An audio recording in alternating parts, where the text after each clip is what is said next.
damn. Why fuck around? Everybody's here. Somehow part 7 of 9 of Hannah Payne, the unending saga. Draws them in. 15. Hot diggity daffodil.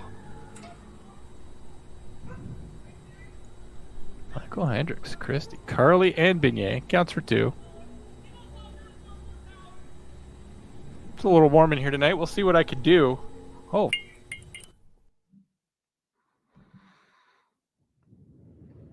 Mike, I got echo on my mic. Hold on.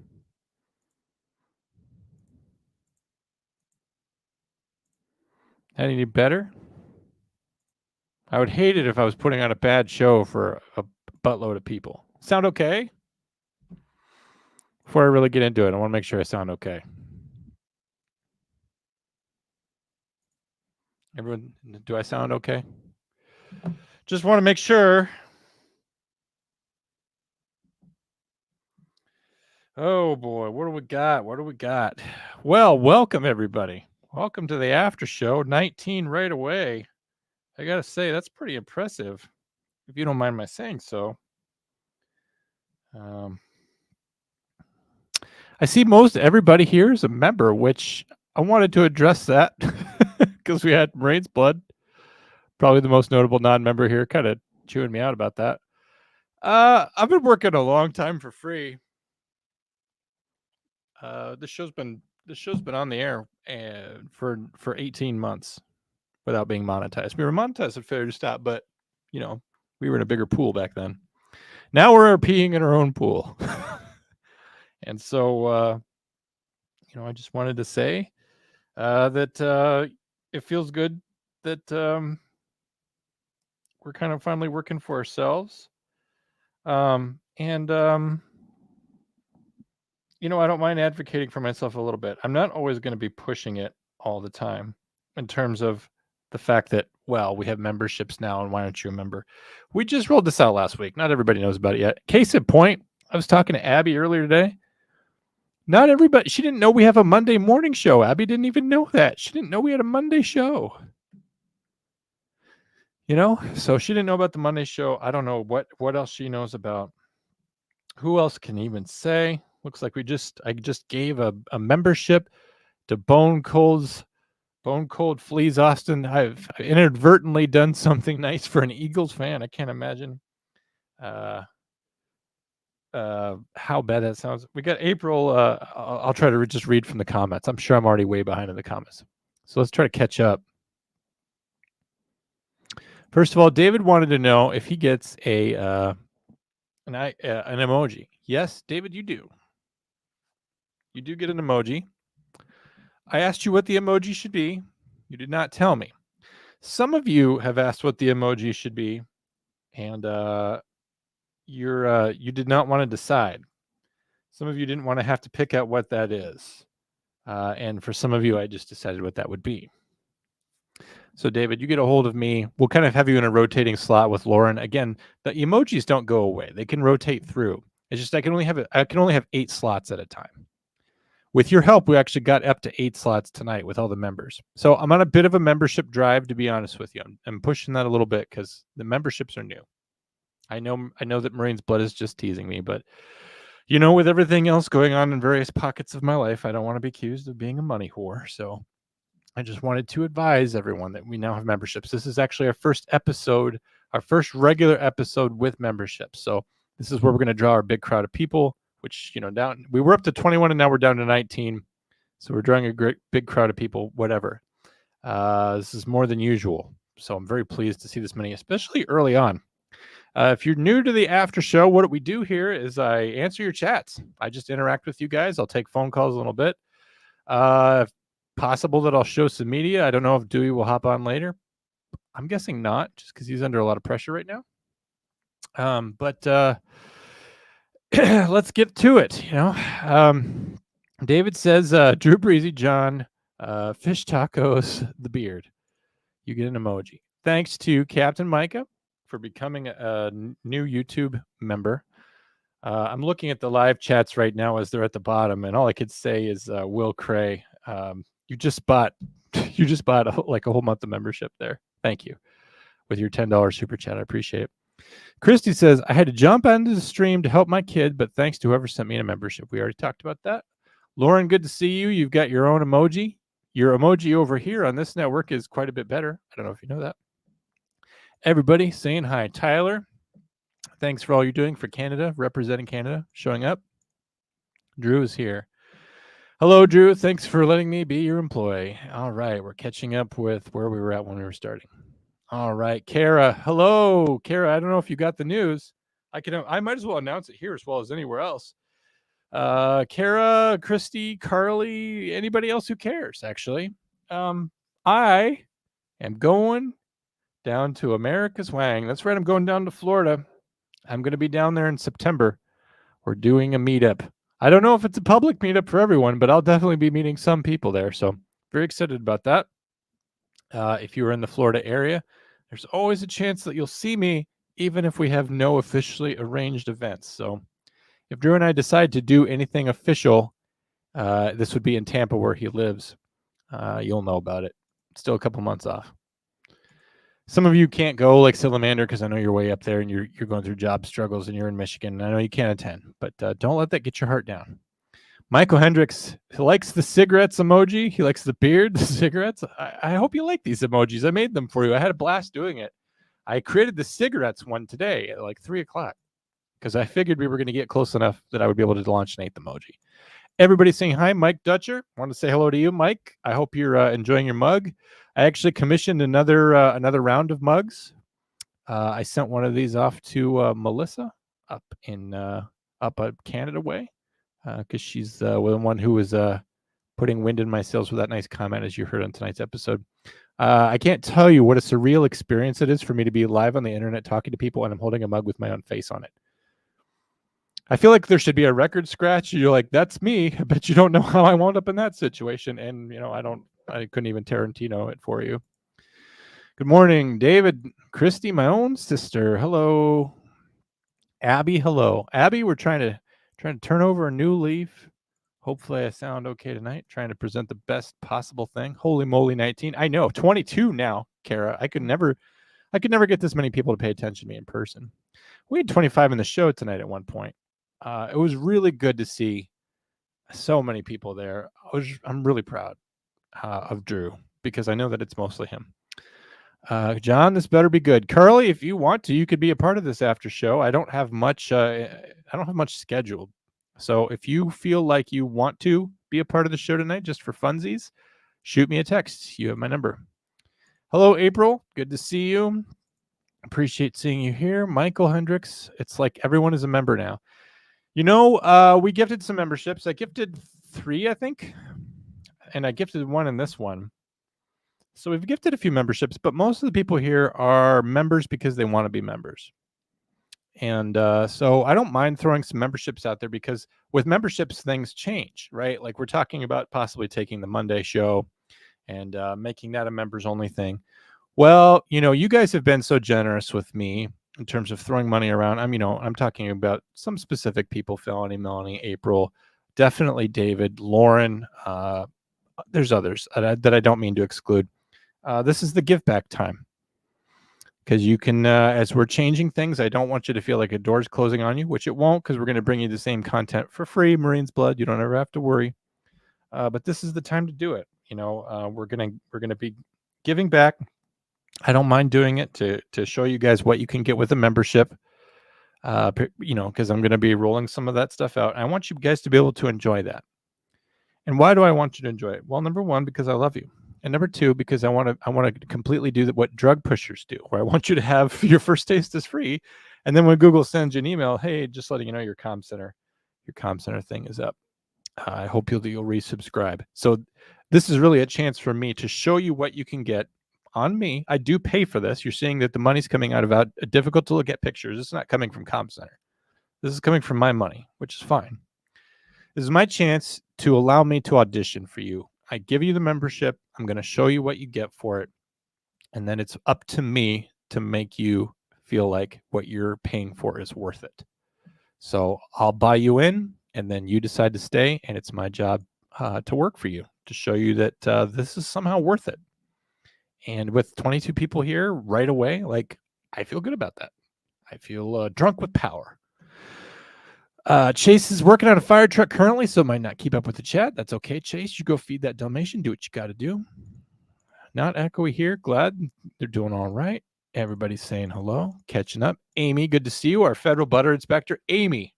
If you want to be on tonight's show as the first federal butter inspector that I've ever been aware of on the face of the earth, I believe I'm talking to the right person, by the way. Let's get you on the show just to talk about what your life is. Unless I'm confusing you with someone else, in which case I am sorry. I look quite handsome. I feel, I don't feel my best. I got off of work and I had to run a bunch of errands and just get down right in front of you. Sound inspected, USDA approved. Okay, fantastic. I got the right person. Boy, I would have made an ass out of myself there pretty quick. All right. I've never had the federal government approve of me, by the way. So this is a momentous occasion. Somebody write that down. Everybody's happy with the emojis. I hope so, because they're here for you to use. Will using some free emojis. That is okay. Strike those words. I don't remember what I said. I'm sorry, Drew. I take them back, whatever they were. I know my Marine's blood. I know you're not chewing out. The mustache and the beard really add to the acoustics. You sound good. Why, thank you. I really appreciate that. All right. Gifted one membership. I think that's the one Marine's blood got. Choose to be a member. Christy, you're always a member, you know, whatever. All right. Fucking Eagles. Yeah, maybe while I'm down there in Tampa Bay, the Buccaneers are going to be hosting the Redskins, so I could possibly go to a Buccaneers game and without any trace of irony at all cheer for them. So it's always possible. David J says, Drew and John are amazing. Thank you for that $10. I have done nothing to earn it. You didn't even get an emoji, David, but you send me a text or an email or something later, and we'll talk about what your emoji should be. I didn't just want to make it the smell me, I'm awesome Spider-Man thing that you got there, scratch a stiff snicker. You know, I don't really understand the meaning of that, but something that's really more you. You know, I would hate to just like put your face down there. That would be weird. Michael Hendricks says you need exorcism. The poltergeist did not sink into the center of the earth, as John posited. Michael, thank you for listening to my shows throughout the week. I appreciate your diligence in listening to every single word I say, no matter how preposterous. Carly Ann Beignet flying in there with 99 cents. That used to be able to buy a Supreme taco. And now it buys part of a Supreme taco. Abby says, if you keep gifting them, you aren't going to make any money. This month, I might not make any, Abby. I've gone the last 18 months without making any. But if I show people what they can get, because we are rolling out special content, and no offense, Abby, but you did miss this. I did a whole Monday morning show on what memberships will be like. I talked about my failed attempt to bring you my analysis of the film, the famous Denzel vehicle training day. I did attempt to do it, and it didn't work out. I was going to break down that entire movie. I have a whole notepad here of great ideas from that Monday show, such as doing, I'm going to tell you what's coming to Comm Center preposterously for members. Someone wants me to review the movie Top Gun, meaning that I do, if you're a member, you would get to watch the whole, I would sit there and watch the movie and do commentary for you. And you could put it on your YouTube or have it on your phone while you watch Top Gun, meaning Top Gun 2 Maverick. And it'd be like the same thing as sitting down and watching the movie with me, except I'm not eating your popcorn. The Guilty was something that Lauren wanted me to watch, which I have no idea what it is yet. April wants an emoji, and she got one. Hers is the taco emojis, because April called in one time, and she talked about how there was a police officer behind her that scared her as she sped up to a yellow light, and she slammed on the brakes to be compliant with the law. And the fish tacos that she had worked so hard to achieve went all over the floor. Drew would not apologize to that, so I figured I can do my part, and April gets a fish taco emoji. Do not look too closely at it. They may be beef tacos. I don't know. I'm supposed to watch an episode, Life After Life, about someone that travels back in time and kills Hitler. I might be reviewing that on Comm Center. There's a John's beard emoji because someone asked for that. Members get that. Someone asked for a bees emoji, but I think there's already generic bees emoji, so I didn't do that. I decided I wanted to break down the case from Ottawa County, Michigan of there was a night in 1993 where hundreds of people across the state dialed 911 because of sightings of UFOs in the air, and a lot of these were centered in and around Ottawa County, which is in western Michigan. I emailed Ottawa County, did a public information request. I said, I want this information. By the way, it was on Larry King Live. It was on Unsolved Mysteries, which is what I'll review. And they said, I have no record of that event. They just don't want me to talk about that event. They know what it's about. It's the most famous thing that has ever happened in the history of Ottawa County. And if they won't send me the tapes, then I'll just break down Unsolved Mysteries. The red maple leaf. I don't know if that was my idea or someone else's idea, but the red maple leaf emoji is because members asked for it. Law-abiding citizen, The Call, and Bridgerton. Felony Melanie has already sent a list to me of 10 episodes of Blue Bloods that she would like me to set aside time to do. I'm going to tell you right now, Felony Melanie, if you want me to review 10 episodes of Blue Bloods, say goodbye to Hard Time, because that will directly cut into my hard time. And if you guys have any more ideas for content, go ahead and put it in the chats tonight. I will be taking ideas for content, things you want me to review, anything you just want out of this channel. We are a channel that breaks down body cam footage, 911 calls, court testimony. But if you're a member, as some of you have seen, I will do whatever you want me to do. If you feel like I'm funny or whatever, you want to just whatever it is you want out of me, if you're paying me to do it, as long as it's not something humiliating or sexual, I will do those things, within reason. So you can have me as a favorite digital creator of content. Generally speaking, I'm a producer. I draw, I write, I make the audio. I do some things around here. Have me work for you as long as it doesn't damage the brand of Comm Center, Drew's brand, because I don't want to get fired. As long as it doesn't humiliate me or put my job in jeopardy. As long as it's something I want to do, really that too. Someone else accused me of bidding money where I didn't mean it. I was selling myself pretty strong. So it's okay. We can move on. Will, this will be a call-in show. Thank you for donating $10. You can call me later tonight. Yeah, absolutely. Once I get caught up with the comments, which there's 21 people here. So I'm trying to go fast tonight. It would be higher if Drew was talking. Would have been higher. Like there would have been more people if Drew was talking. That's one of the things that we're bringing to you in the future is there's going to be a podcast sub-series where you can find podcasts just for Hannah Payne. You can find podcasts just for Sarah Boone with everything that she's going through. And these podcasts that you're going to find being created right now, I believe actually the Suitcase Case Trilogy is already its own separate podcast where true crime listeners can just, if they're looking for the Sarah Boone case, they can find that. That has less than 12% of me in it. So if you're looking for an intellectually rich Comm Center, you can actually find that by getting those episodes that have me almost entirely excised. In fact, some people think that I'm just like the Gilman of that show. Abby is already a member. Come, say hi to Drew. I did get the news. I'm already planning. I wonder what that means. Hope you're not easily socially overwhelmed. Yes, I'm just going to tell you my plans. So I'm actually going to be spending part of my time elsewhere in the state. I have a day in which I drive over to your area sometime in the day when I want to be there.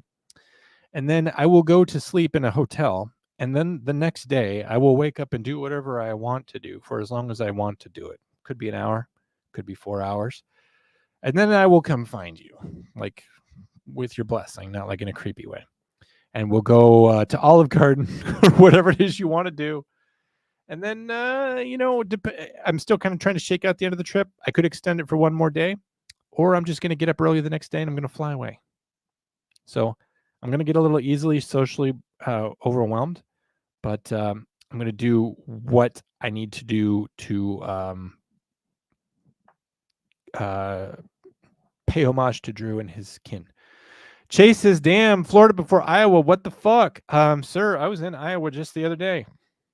Literally was. I had to go there for a special reason, and I did not see you there. So I went to Iowa to look for you. Didn't see you. Don't know what to tell you about that, Chase, other than that I'm completely gaslighting you and invalidating your feelings. We're still going to do a Des Moines thing. This trip to me going to Florida is kind of a special deal. It's predicated on some other things going on that don't have to do with Comm Center. So Meg is in Florida now, so I might be going too later, though. Yeah, but Panama City's not near where I'm going, and Meg does not listen to these shows. Where are you, Meg? John, do you realize that Drew also lives in Florida? Yes. We shed money to go to meetups. Marines Blood, you're in the Keystone State, aren't you? Maybe at some point. I'm very likely to go home to Virginia at some point. Maybe we could meet up in Charlottesville. I don't know. Maybe.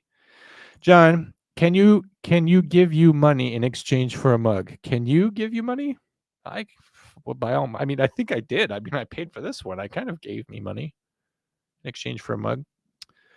Well, I had extra mugs made. Like I had one commissioned for Melissa in Canada.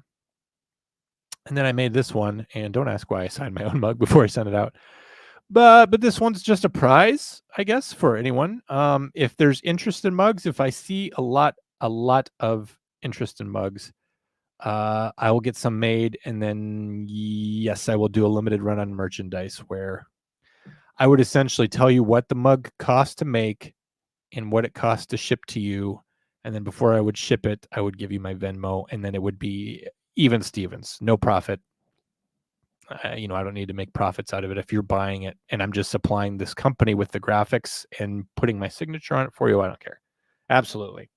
That's something that will definitely happen. If you're a member, like you are, Michael Hendricks, even though I think your membership was purchased, I'm definitely willing to go to those extents for members easily. I think I understood you. Hello, Salamander. Welcome to the Aftershow, Carly. I drank from the mug, but now I think I have lead poisoning. Well, I will tell you who to address about that is the Monsanto Corporation. They're the ones who made the mugs. I don't think I gave you the lead poisoning. I also barely handled the cup. You should be okay. I would say go ahead and wash it before you drink out of it, but then I don't know if the Sharpie is going to come off. Where I signed it there. I don't know if you want to maybe go over that with some kind of acrylic. Maybe do some YouTube searching, like how to acrylically seal a mug and then still make it safe to drink out of without poisoning yourself. Just type that in. Marines Blood, you don't have to be a member. That is okay. You're not going to get shamed around here. I'm sorry if I made you feel shamed. Yeah, sorry about that. Guys, if Mike Dutch dies, we're not doing mugs anymore. Just letting you know, putting it out there. Michael Hendricks came in here with $5. Thank you. Drew and John are a continuing source of inspiration. Are you making fun of our stutter starts? Beignet needs an emoji. Unfortunately, $20 does not buy a beignet an emoji. Otherwise, I would do that. YouTube only gives me a certain amount of slots, and it's based on the number of members you have. Right now, we have 8 slots.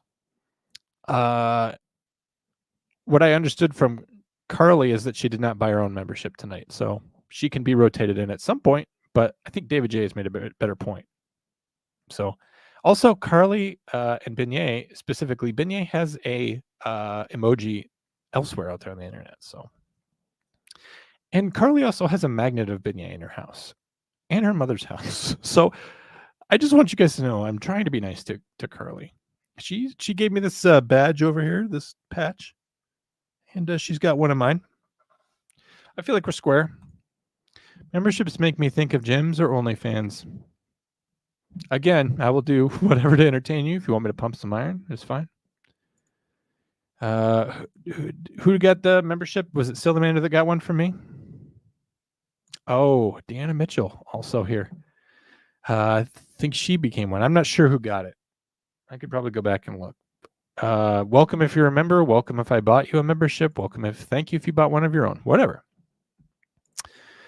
It will be worth every penny. Thank you. That was very kind of you. That was very sweet. It will be worth every penny. Oh, you did text me. Hold on one second. If the camera can be off, I'm down. Yes. Please stand by.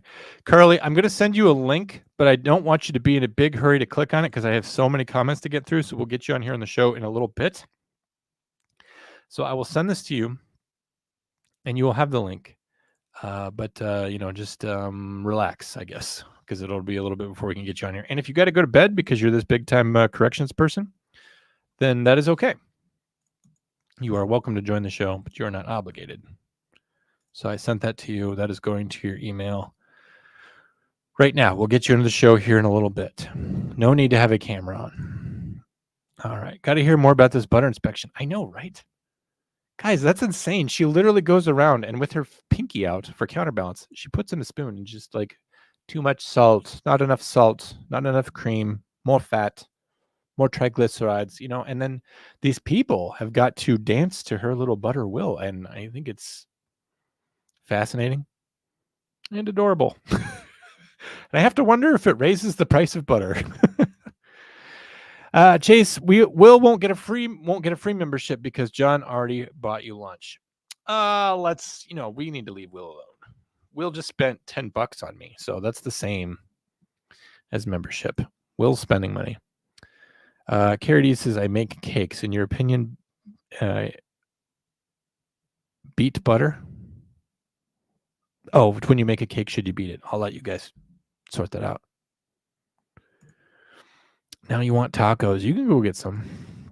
John, you can't just give it away to every dude that comes along. You have standards here. Well, yes, but YouTube decides who gets it. I just decide to buy it. So there's some things there that I can decide and some things that I can't decide. But I think I already went through that I can be generous this month. And then I'm hoping that if I work hard enough to impress you with memberships, that as you keep coming back, if you buy a membership next month, we're squaresies. If you buy a membership a month after that I've made money.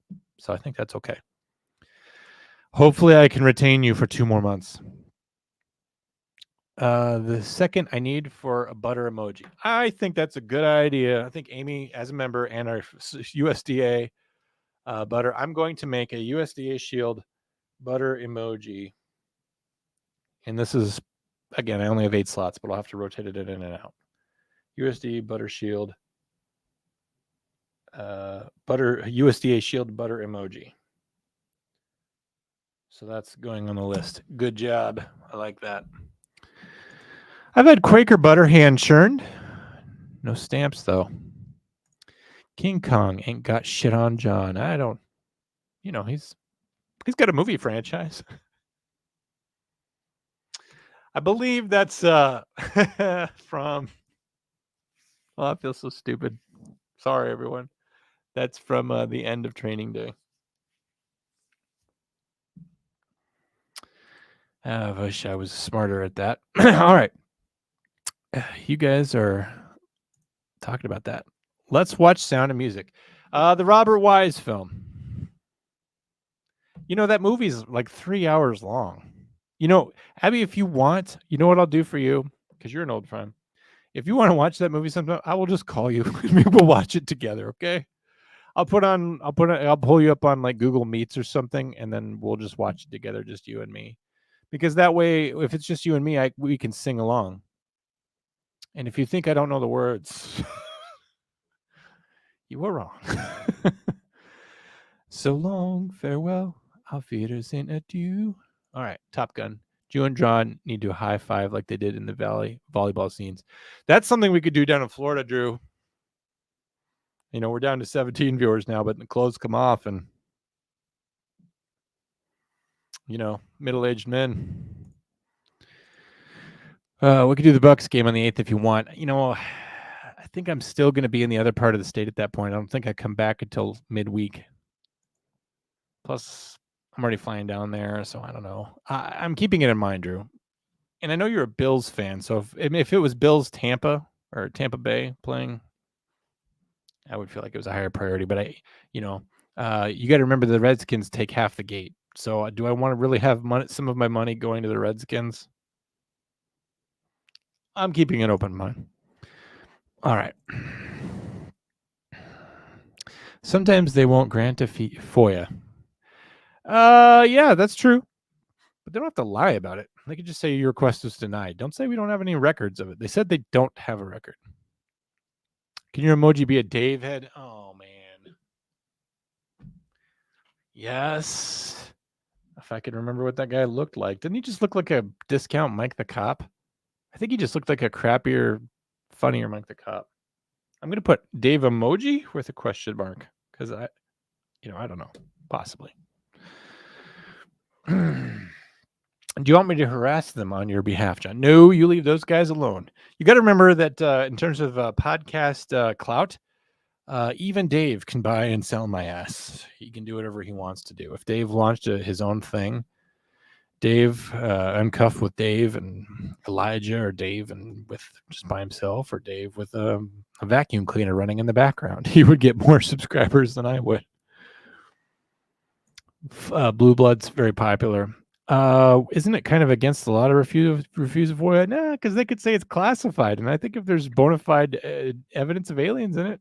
But the thing is that Unsolved Mysteries got that, and they actually talked to the 911 dispatcher that worked there, who had to quit his job because of what he did when people were calling in about the UFOs. He took investigative action, and he got fired for it.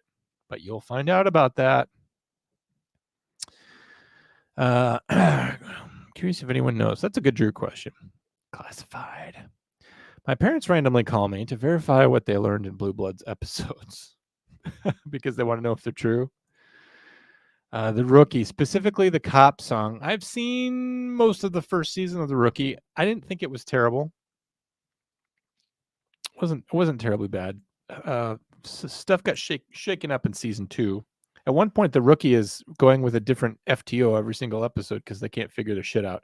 Because the character who played his FTO in the first season got booted from the show. So they're like,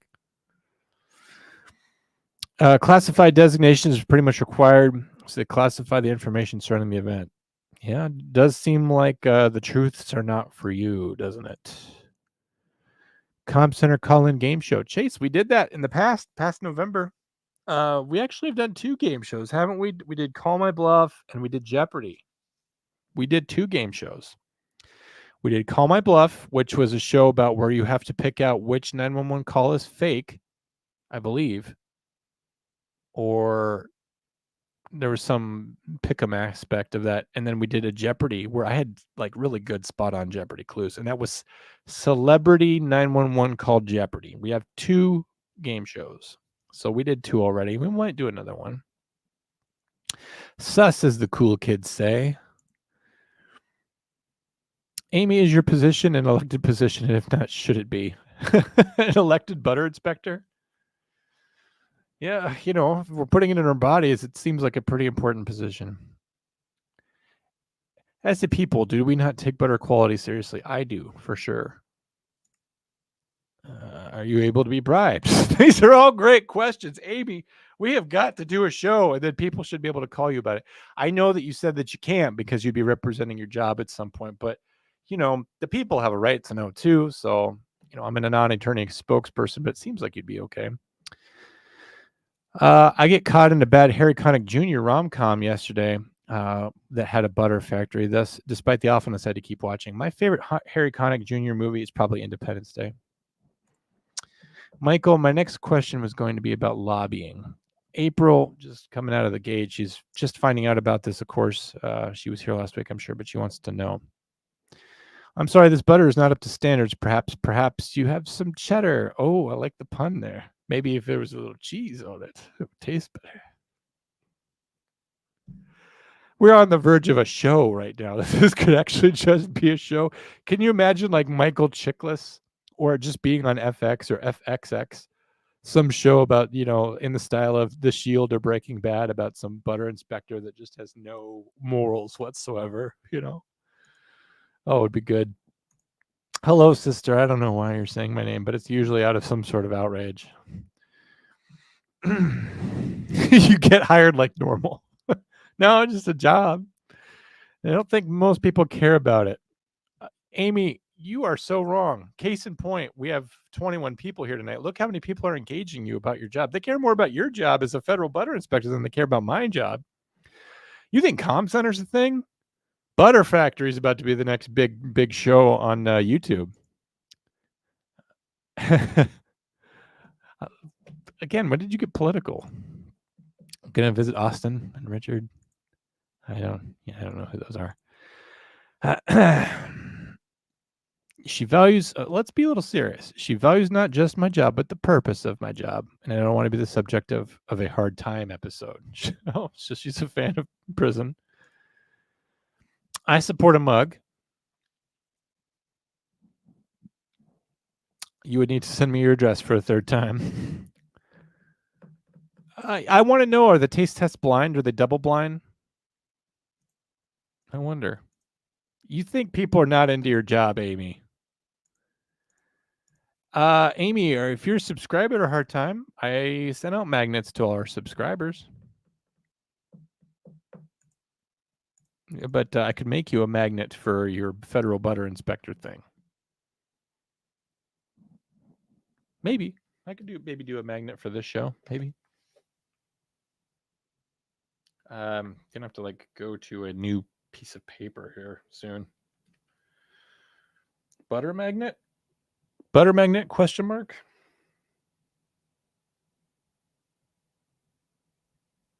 Could be a lot of butter stuff.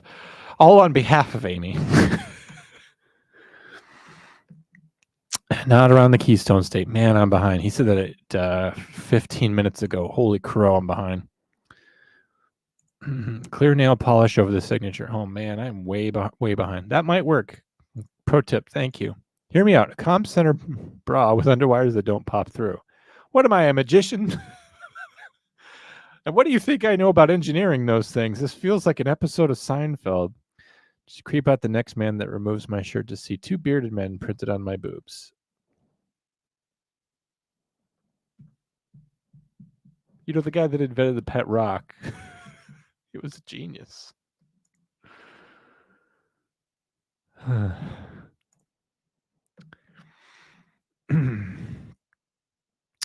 If you like it, then it's good. If it's not inspected for quality, then I'm aware of it, at least near me. Oh, she's talking about Amish butter. Again, most of these chats are not about me tonight. They're here for Amy, which is spectacular. Picture Amy like Napoleon Dynamite. This butter tastes like the cow got it into an onion patch. I bet that's a real thing. Oh, I bet that's real. Oh, she says it's accurate. Oh, Michael's got it. Very good. Nice. Good job. That's how you get flavored butter. Yeah, I like it. You'll go to the grocery store and you see this discount onion butter or whatever. Like, oh, it's great for sauteing vegetables in or whatever. Like, yeah. It's kind of like Oops All Berries when they had the cataclysm at the Captain Crunch plant and they just we'll just sell all the berries. Oops, all berries. Oops, onion butter. Cows are like, why are you feeding us bacon? The show itself can just be USDA approved. Amy, do a review and approve them.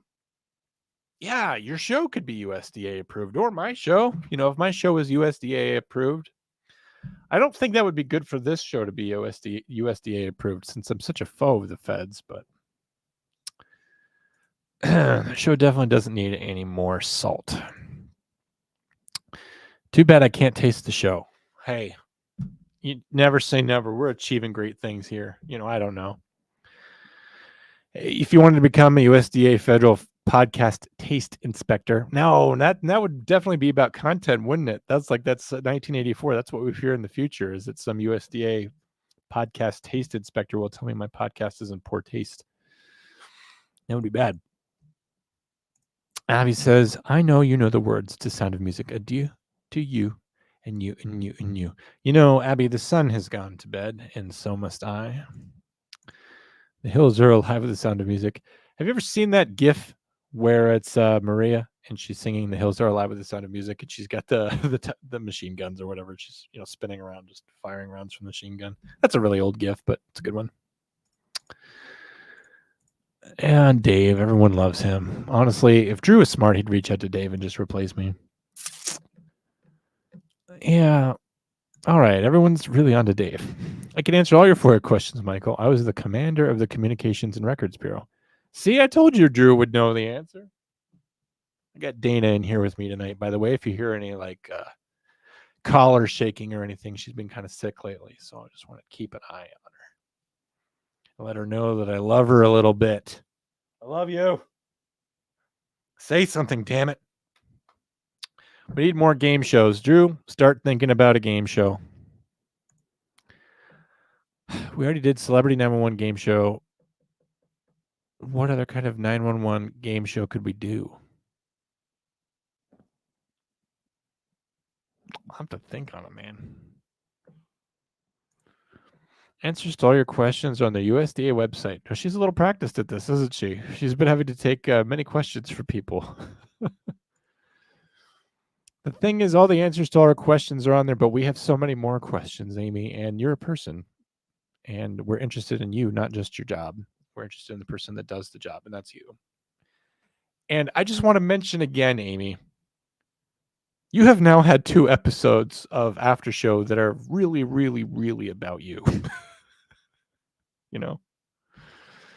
We're really interested in your job. I think you totally undervalue yourself because you're just like, no, it's a regular job that you apply for. Oh, it's just a thing. Oh, yeah, all the answers to your questions are on the website. Butter's important. All these people are really, really into it. Laptop sticker, t-shirt, and mug kind of guy. T-shirts would be harder to do because, like, what if your t-shirt doesn't fit? Then I would feel bad. And it's gonna like wind up on some kid in a third world country. I would feel bad about that. Comm Center specific magnet. We don't have any. We don't have any. Well, hold on.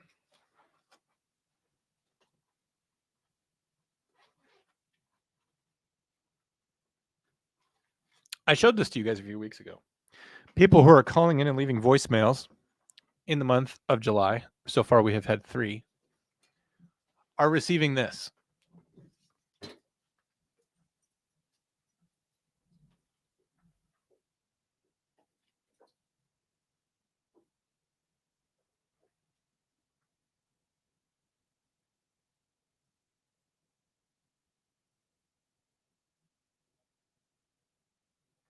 I don't know if that was helpful.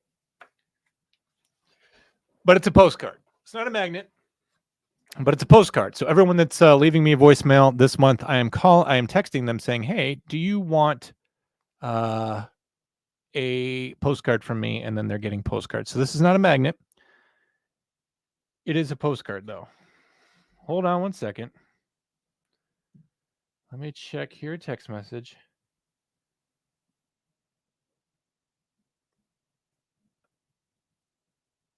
Okay, I'll disregard that. All right, so for everyone who calls and leaves a substantive voicemail this month, if you're leaving a voicemail about Hannah Payne, if you're leaving a voicemail about Comm Center, if you're leaving a voicemail about 911, police, FOIA requests, if you call and you leave a legit voicemail, right? Not that weirdo guy that calls and says quack, quack, quack at the end. He's not getting one of these. Jim from Florida is getting one of these. That guy who just said that, that we beg for voicemails around here, who I could easily guess who that is, he's going to get a text from me saying, "Hey, send me your mail address," and then you get this nice piece of art, right? You could put it on your cork board. You could use another magnet to put on your fridge, and it will have a little personal message from me on the back. So there's that option already for Comm Center art. And that, again, is if you leave a good voicemail in the month of July. And when I say month of July, do you know what I actually mean? I mean probably well through the end of August, because we actually have every single episode for the month of July already recorded. So I'm extending it throughout the entire calendar month of August, that if you leave a good voicemail with good questions and compliments for me specifically, not criticism. You can criticize Drew, but compliments for me. You will get one of those. You'll get a text from me saying, "Hey, do you want one?" Basically. So there you go. Drew says it's possible the agency didn't get the call. Drew, it was Ottawa County. I promise you. I did. You'll see, because you're a member. It was definitely Ottawa County. I'm well versed on the case. It was them. There was an Ottawa County He might have been actually. He might have been a National Weather Service employee who was contacted by 911. I'll review it and you'll see it. Definitely Ottawa County. They are lying. They're keeping it a secret from me.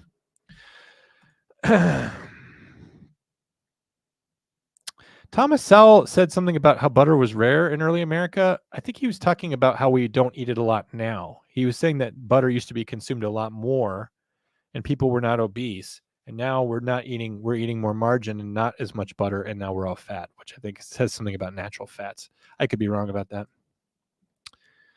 No longer has the obligation to comply with FOIA. Oh, that it expires at some point. Well, then why are they saying they don't have a record of it? Just say we're not going to comply with this. Don't lie.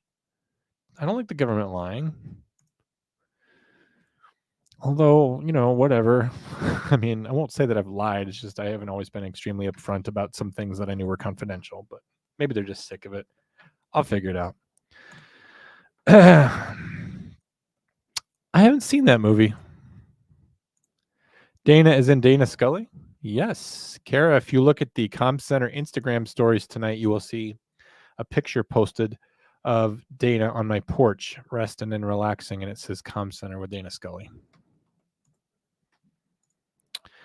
How is the doggo? She's okay. I just gave her a treat. We're upstairs. She was smelling my dinner cooking, which my dinner is still cooking. I couldn't cook it in time to eat dinner before the show, so it's just in the oven up there. So I have forgone supper to talk to you all. And she was smelling it, and she was in a good mood, and she did her tricks. So I gave her a treat. Her tricks are, she sits when I tell her to. She lays down when I tell her. I say down. She goes to her bed when I say place. She barks when I say speak, and when I say paw, she will give me a handshake. So she could do those tricks. And generally, she can understand English. She just pretends not to. So like when I say like get out of there, come here, or whatever, she knows she can generally understand me. When I say things like I'm worried that you're not going to get into dog college. I'm worried that you're going to have to fight in dog Vietnam. She doesn't understand that. I tell her to get a job. She doesn't understand that. When I ask her to like perform simple tasks, like, can you clean up around here? Or like, can you grab the mail?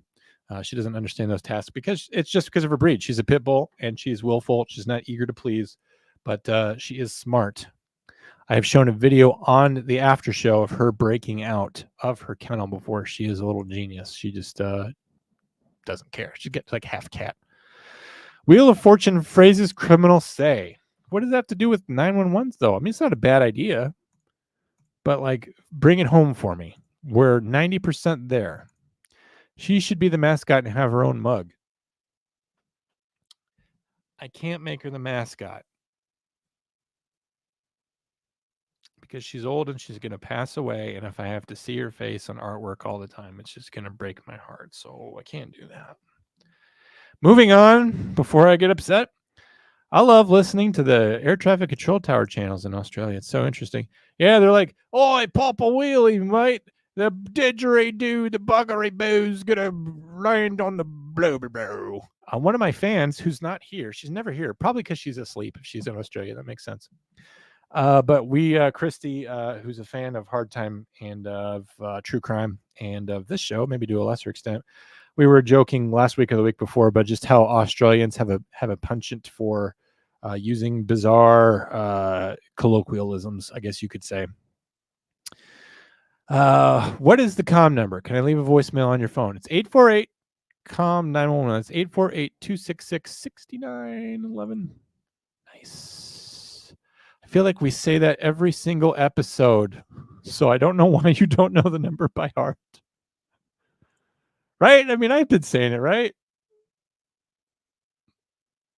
Can I just put the ticker at the bottom? Yeah, I don't have to have that. There you go. That's not the number you used tonight, but that's how you can leave a voicemail. I'll leave that running there for you for a little bit, Britt, so that you can catch up with that. Where was I at?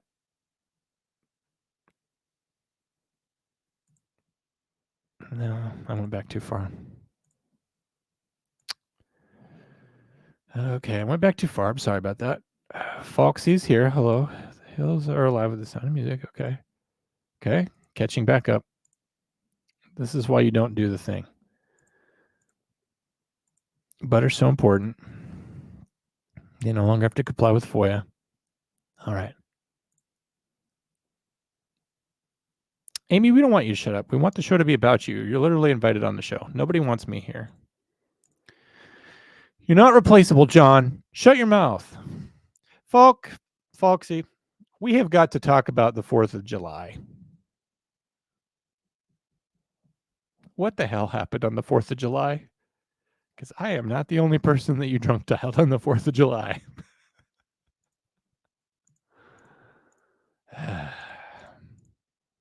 Wheel of Fortune, we talked about that. Air traffic control. There you go. What happens in Australia stays in Australia. Just need some glue and a magnet. Yeah. You can make it into a magnet. Paste a magnet on the back of the postcard. There you go. I don't know what I would talk about. Marines Blood, you don't have any questions about how 911 works or what police do? We don't, when you watch our show, we don't pose any interesting questions? Nothing? We've been doing this for 18 months and there's nothing that you would ever want to ask a 911 dispatcher or a police officer with almost 30 years of experience? Guys, everyone that likes to watch Blue Bloods or Law and Order or whatever, Drew Breasy actually did that job. He wasn't a homicide detective, but he did some cool shit, and he did it in a very prestigious place. He was Hillsborough County in Tampa, Florida. He's pretty much Sonny Crockett, okay? You have Sonny Crockett, who for 18 months has been doing a show about law and order and crime and drugs and 911. And you don't have a question for that guy? Dig deep. You could find something. Please stop calling Comm Center. Again, I don't have to text anybody if I don't want to. If I feel like it's just a fake voicemail, then, you know. How does one gift a membership? Okay. So if you are using your cell phone,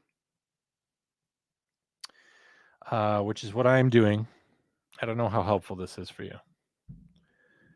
All right.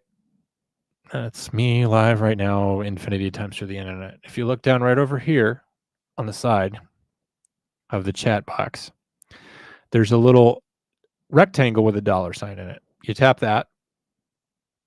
You see that a menu comes up. The one at the bottom says membership gifting. You tap that. Now it lets you give as many gifts as you want to give. You can give 1 or 50. I'm going to do 1.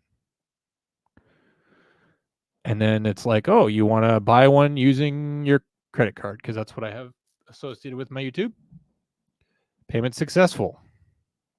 So I just bought somebody a membership. That's how you do it.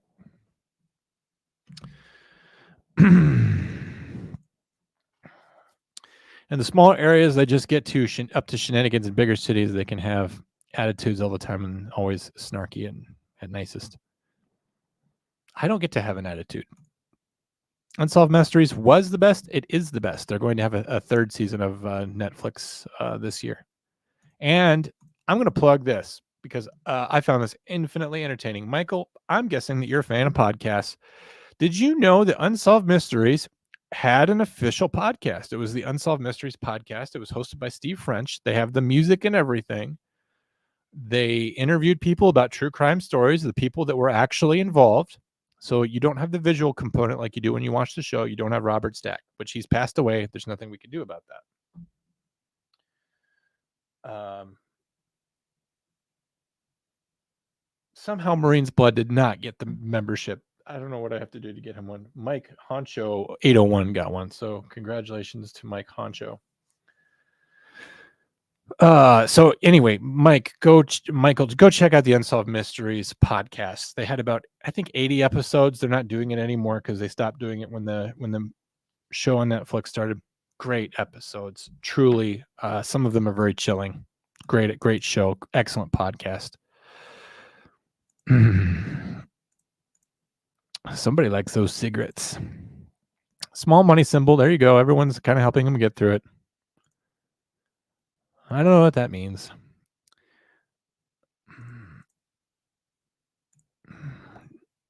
Yeah, gifting a membership must have something. Well, Maybe you don't have money, so you don't have a money, some sort of money associated with your account. Like with mine, like I have memberships with Failure to Stop and obviously with Comm Center and other things. So I have all that set up in advance. So you might have to go to your Google Pay option and set up a Google Pay account because I believe that's how it would work. Thank you for trying. I think you told me about your dog. I believe. Am I allowed to say your real name? Goddamn ad. You're mad about the ads? That money pays me. I just like these ads midstream. I didn't know there were going to be ads midstream, guys. I didn't know about that. I didn't know that. I didn't know they were going to have ads in the middle of the stream while I was live. I'm sorry. I didn't know that. Drew, maybe there's a way we can adjust that so it doesn't do that. I think we should at least look into that, Drew. I don't want ads in the middle. Maybe we can find a way to turn that off. May want to remove the TikTok link from your channel description. No, we're going to leave it in there just to remind people that we're banned from TikTok. We'll leave it in there. Holy crow. Lauren gifted 5 Comm Center memberships. Guys, you're never going to miss anything. Thanks to the generosity of people like Lauren, he's just going to keep you guys here. I think that's the best because he's giving money to me. I obviously love that. But he's bringing you guys with him. I think that's great. I think Carly's coming into the studio, which makes me think I'm near the end of the chats. Carly, if you can hear me, make sure that your podcast is turned off, and we'll bring you in here shortly.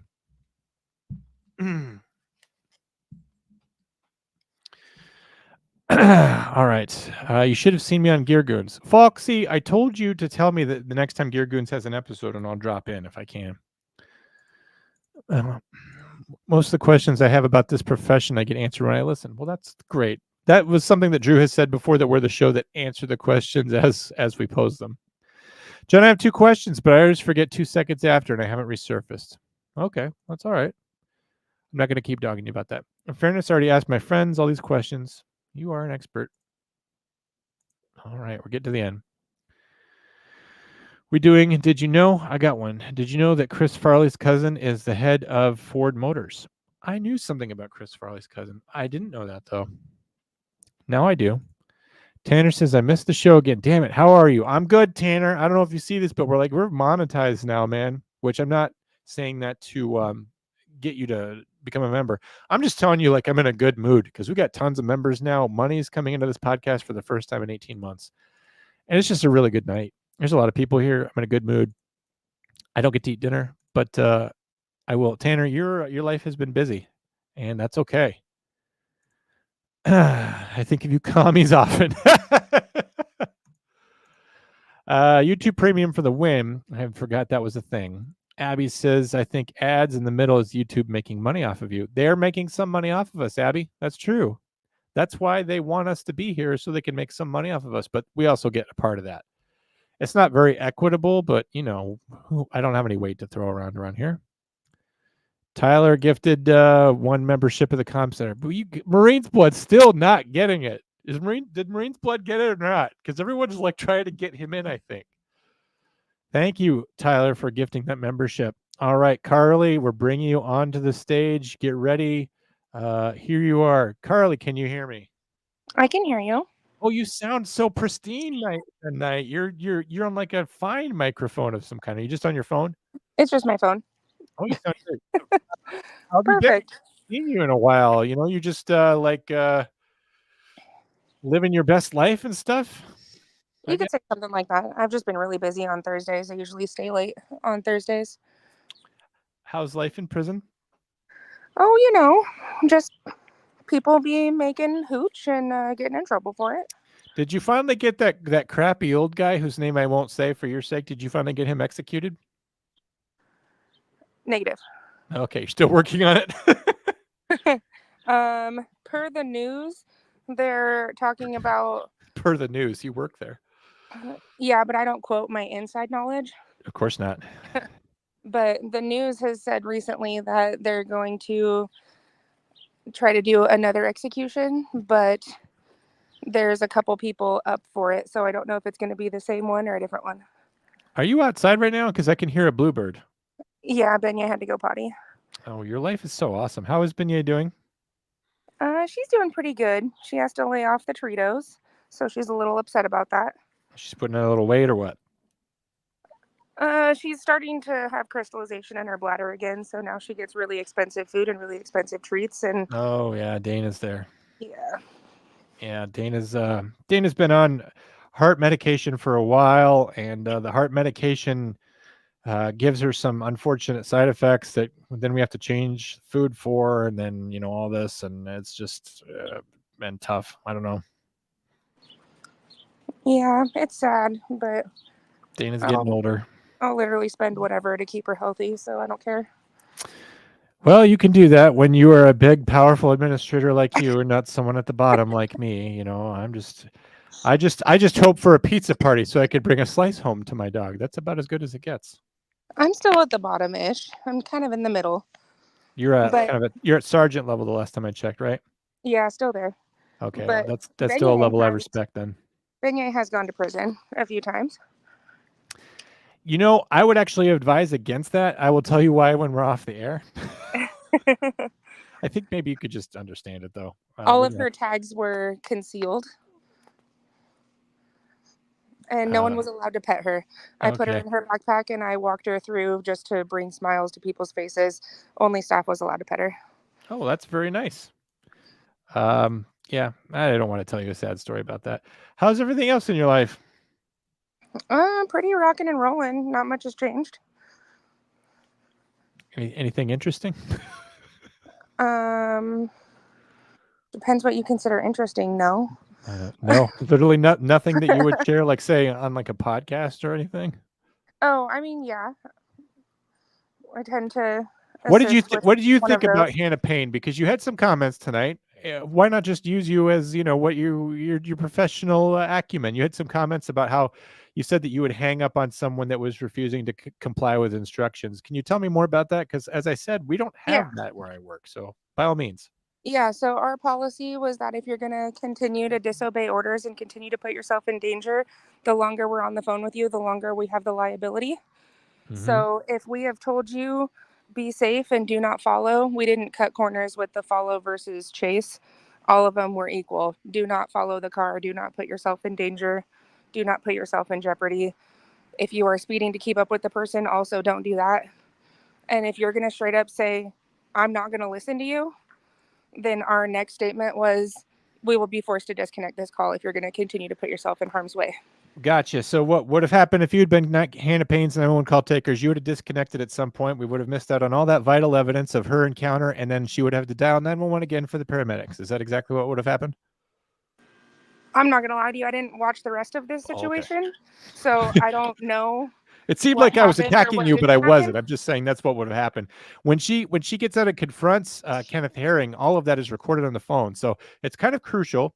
And I don't want to spoil anything for the coming episodes, but she gets out of the car, and to be honest, Carly, I think her having 911 on the phone in her hand really speaks to her intent. She was charged with malice murder, which is murder of forethought, and then, but how can you say that she had murder on her mind if she's literally, in her own words, talking to the police while she's engaging in this action?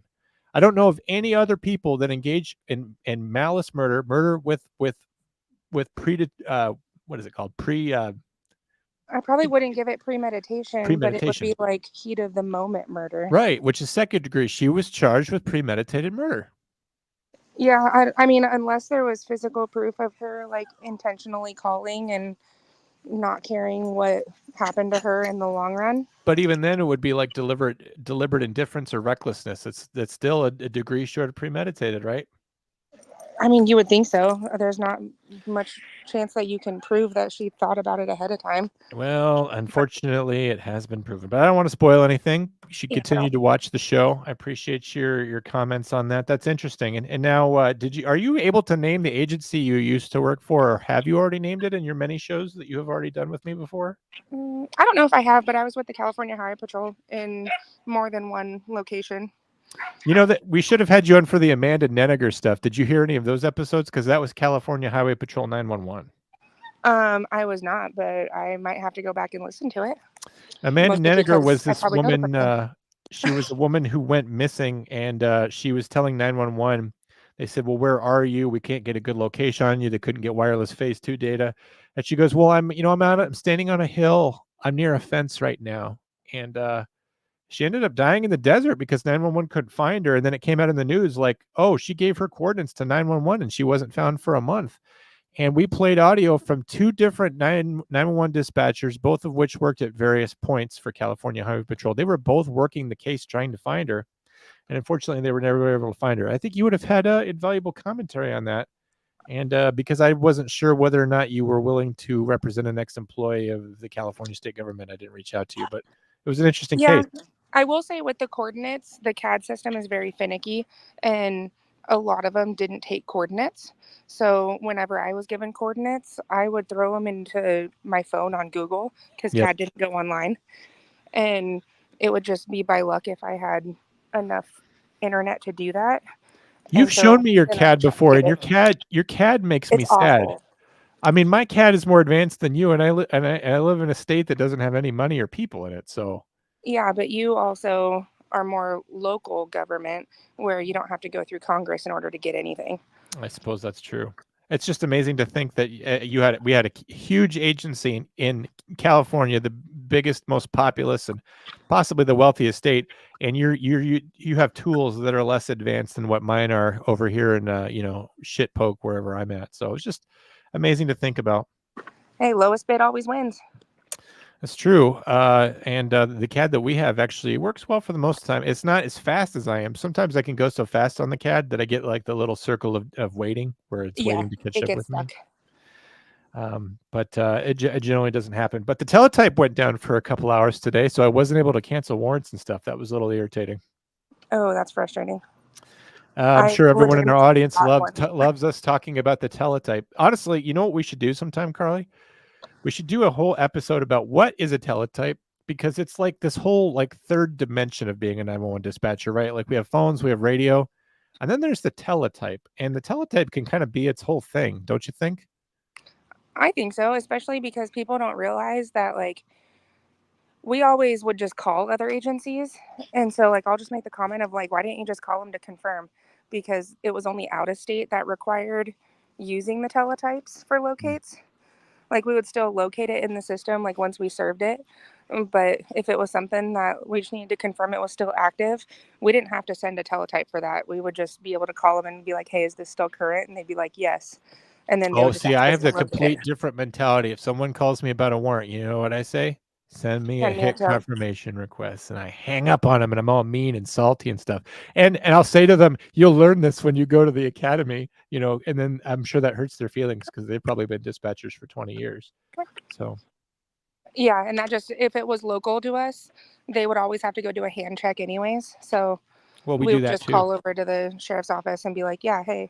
But they also held our warrants. So if we had a warrant out for someone that fled from us, we never held our own warrants in office. The sheriff in the county always held them. It would be surprisingly boring and surprisingly technical, but it is some interesting content because it is interesting how much 911 dispatchers have to do with warrants and wanted people, and I bet that's a dimension of our job that like really nobody knows about. Or like putting in emergency protection orders. I've never had to do that. Our clerk does that, but yeah, I mean, that's another ORI function. That's something that Yeah. people don't We think that didn't we do would do. many. We didn't do many, but they were in depth. And because if you would run a plate or anything, it would get rid of your screen. So you're also like racing the clock on whether or not someone was going to need something in the time that you were doing it. Oh my gosh. So I made a really good cheat sheet on What what were you each of the using to acronyms were. interface with? What were you using to interface with NCIC? Do you mind if I ask? Orion. Oh my gosh, I've never heard of it, but it sounds awful. It looks like an old school, like brick Tetris looking square, and then it Our, had tabs up at the top. ours is something called an Omnix Force browser that's all web based, and we can actually run NCIC functions through our CAD as well. So I mean, like I have my choice. Yeah, mine was always on a power line. I used um, quick shortcuts rather than pulling up Macros the and stuff. interface. Yeah. Oh my gosh. Yeah. I feel bad for you. No one understands what that means, but if anyone really wanted to understand the fullest dimension of the work that we do, I would think that we would have to talk about that and hit confirmation requests, entering missing people, firearms, articles. Articles are The the worst. Well, because an article could be anything, right? If it's $500 and has a serial number on it or an owner applied number, I mean, and then you have to find like the make and the model and other things. And Well, and we never used it because we were highway. So unless it was like something was stolen out of a car at a DMV, we handled state property crimes. So if it happened on like any state property, it was us. But we didn't do it very often, so it took us forever. yeah, what about identity theft files? Did you guys ever do that? But you can get the secret password and all that. Nope, identity theft was local. Okay, so like when someone is entered into NCIC with an identity theft file, the funny thing about it is you actually have to get a password from them that is associated with their record for as long as it exists. And so it's like, so if a police officer pulls them over, they have to know the password to confirm their identity and make sure it's not the person stealing their identity. So imagine you've had your identity stolen, and a police officer pulls over Carly, and the police officer looks at their CAD terminal, and they look at you, and they're like, all of a sudden they're like worried that they're in the presence of a felon, so it kind of changes the tone and tenor of the stop, and they look at you and they're like, "What's the password?" And you lean in and you say, "Butt munch." And they're like, "Okay, just making sure that it's really you," and that's a real thing. I don't know if you're aware of that. So did you I leave? wasn't aware of that. That's Oh kind of yeah, cool.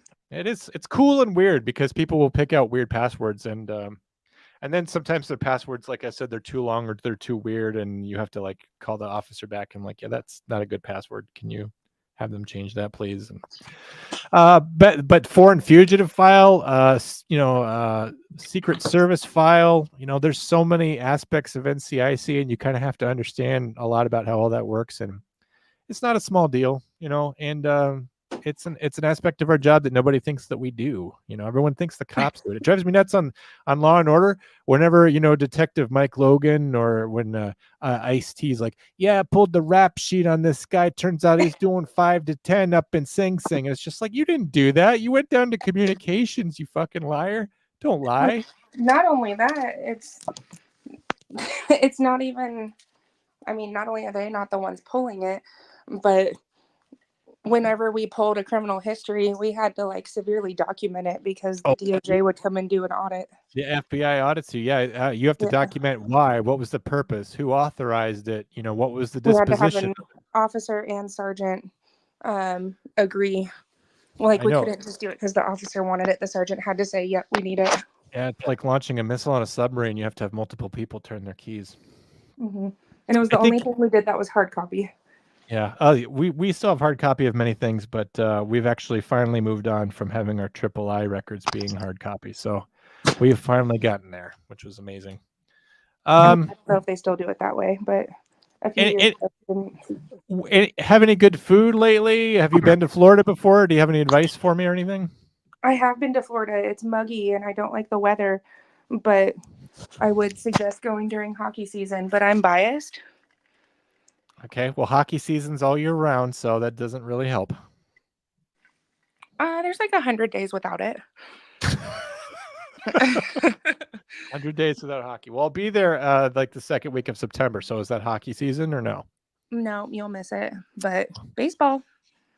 Yeah, I could go see a Rays game or a. But it's like muggy and hot, and there's like giant bugs. And, I know. But like Drew's there. I'm from Virginia, so I should be okay, right? Sure. Last time I was in Virginia, I was like 8. It was probably muggy even back then. That was a little joke. All right. Probably.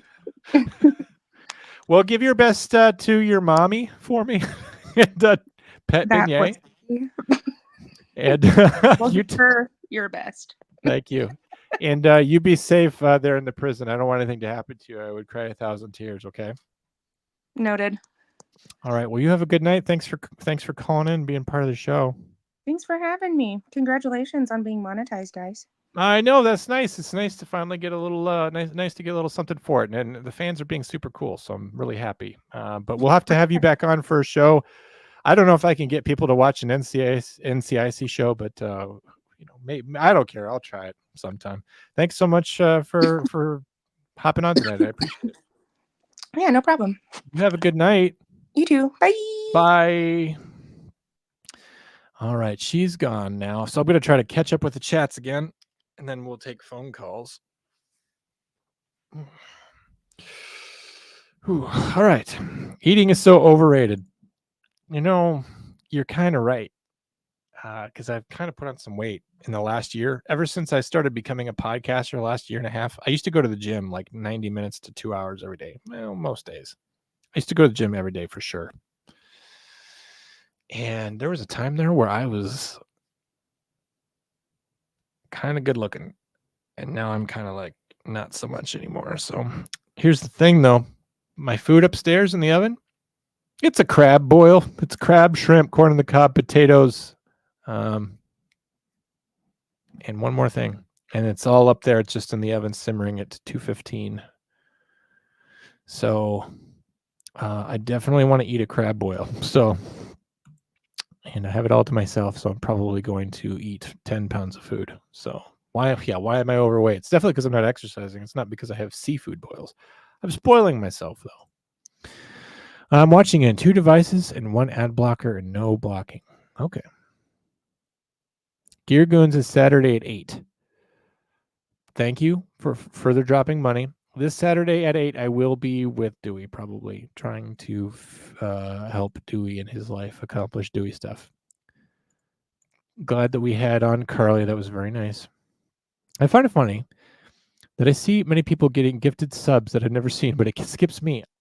The algorithm hates you, Marines, but it probably knows that you're out there complaining. I feel like I've done everything I can. How many memberships have I dropped tonight? Probably 6, 5 or 6. Which is no big deal, but I mean, like, I'm trying. I throw it out there, and like some guy I've never seen before got one. There you go. Drew for the rescue.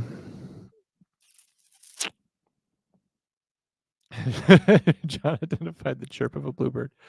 I'm not great at it. I remember one time I was at Dewey's house, and it was very clearly a meadowlark. And I'm like, why do you have owls here in the daytime? And he's just like, it's a meadowlark, it's not an owl. Anyway, this is about a dog. She's overweight but pretty healthy. No pills. It's still crazy as hell. Yeah, Dana's got a heart murmur. Sorry. She will eat a whole bag of garbage. I try not to feed Dana that. Yeah, Dana actually has to wear diapers when I leave the house because it takes me an hour to drive to work, and I'm at work all day, and then it takes me an hour to drive home. It's getting to be a bit much. I'm asking my friend Christy and her son to help watch the dog, and a fireman here in town, possibly to be looking over her soon. So who knows? She might start getting dog sat. Send me 1 full Bitcoin. How much is 1 Bitcoin in United States dollars? I don't even know. That's weird, isn't it? And the thing is, I could probably Google it right now. How much is 1 Bitcoin worth in United States dollars? But then it would take away the mystery. And you guys know that I like a good mystery.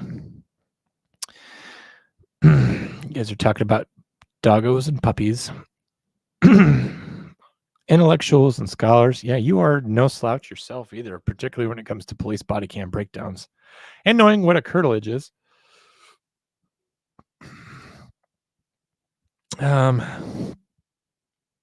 My trial got stood down today because they couldn't find a qualified Ukrainian translator. They're all dying in the war. Why would they be here?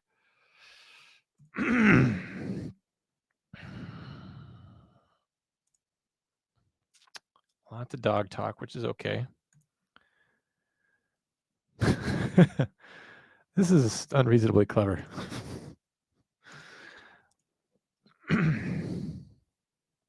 Wow, okay. Yeah, boy. Good dog. Oh, man. I bet it's like cheaper to just have an amputation, which is awful. When is Cad not finicky? Good point. Man, I wish I had a drink. I'm very thirsty, very parched. I had a beer earlier, and it has run me thirsty. Perhaps I could run upstairs and get one, and you guys wouldn't all bail on me while I'm not in front of the camera for 30 seconds. Perhaps. If you guys are okay with me running upstairs to the fridge real quick, it would take me about 30 seconds and grabbing an energy drink.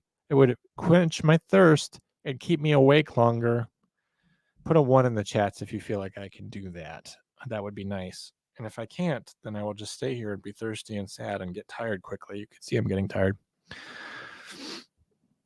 If it goes down and you can't remove warrants, can you add a locate on them for later? On a state warrant? Could I put a locate on a state warrant? I'm going to say yes, because I don't want to say that I can't when it's obvious that I can. So yes, I could. But the reason why I couldn't do a locate in this specific instance is because I had no teletype operability whatsoever. So I couldn't even send a message to anybody. Like if I needed to ask Manitoba what a class 0 license is, because that makes no sense to me, I would have no way of knowing, because I couldn't send any message at all. I had no interoperability with CPIC or NLETS or NCIC at all. I literally could not perform any function. So if I could add a locate to it, I might as well just cancel it, if that answers your question. So thank you. Drew, what would you think about NCIC or NLETS, or as you call it, FLETS? What would you call that? No paper trail without teletype. Thank you, boss. I appreciate that. Nothing happens without a teletype. You know why? Because they'll say so-and-so's here. Do you want us to serve the warrant? And we're like, yes, we want him held on the warrant. Here's the bond. Here's the court date. Here's all the information you need. And then they don't arrest the guy. They just like, hey, Steve, you got a warrant out of Hillsborough County. And he's like, okay, I'll take care of it. And he walks out the door. Meanwhile, I over in Hillsborough have said like, oh, great, we have served this warrant. I'm going to go ahead and take it out of the system. And Steve has just walked out of the office. And now when he gets pulled over on his way home, that police officer has no way of knowing he's missing. So I want the teletype back saying he's been taken into custody. That way, if it's all screwed up, it's not on me. Thanks, Drew. I found your sympathy in the dictionary between shit and syphilis. What a saying. I think I've heard that before. You hate doing emergency protection orders? I have no doubt. To prevent the war, the galaxy is on Orion's belt. Don't let the cows eat in the onion patch. Every time I run a US plate through NLETS and NCIC, I always get a smile. I remember that one. Yeah, that one time when I turned when I helped you try to get a state of Washington OLN to come back, Drew. Can you believe that Washington OLNs use special characters? If you're in the state of Washington, you can have a freaking asterisk in your OLN, and that's a valid character. Did somebody find out that Indiana has like 26 types of license plates and they're like, hold my beer, I want to make this other thing completely impossible? Also, I got a question for Illinois. Can you put some kind of description in your license plates? When I'm on your license plates, it just says like car, gray in color. Come on. Also, Louisiana, while I'm at it, is there some reason why I can't get a driver's history query from you? I type KQ and send it off to you, and you're like, yeah, we don't do that. I don't want to have to run a whole triple I. I want my KQ, damn it. KQ, it's not that big of a deal. And I think there's one more state, too, where I have to put a purpose code. Why do you think I'm running a KQ? Why else would I do that? It's for one thing. I guess it's not true. If they go to court or whatever, they always want the KQ as well. But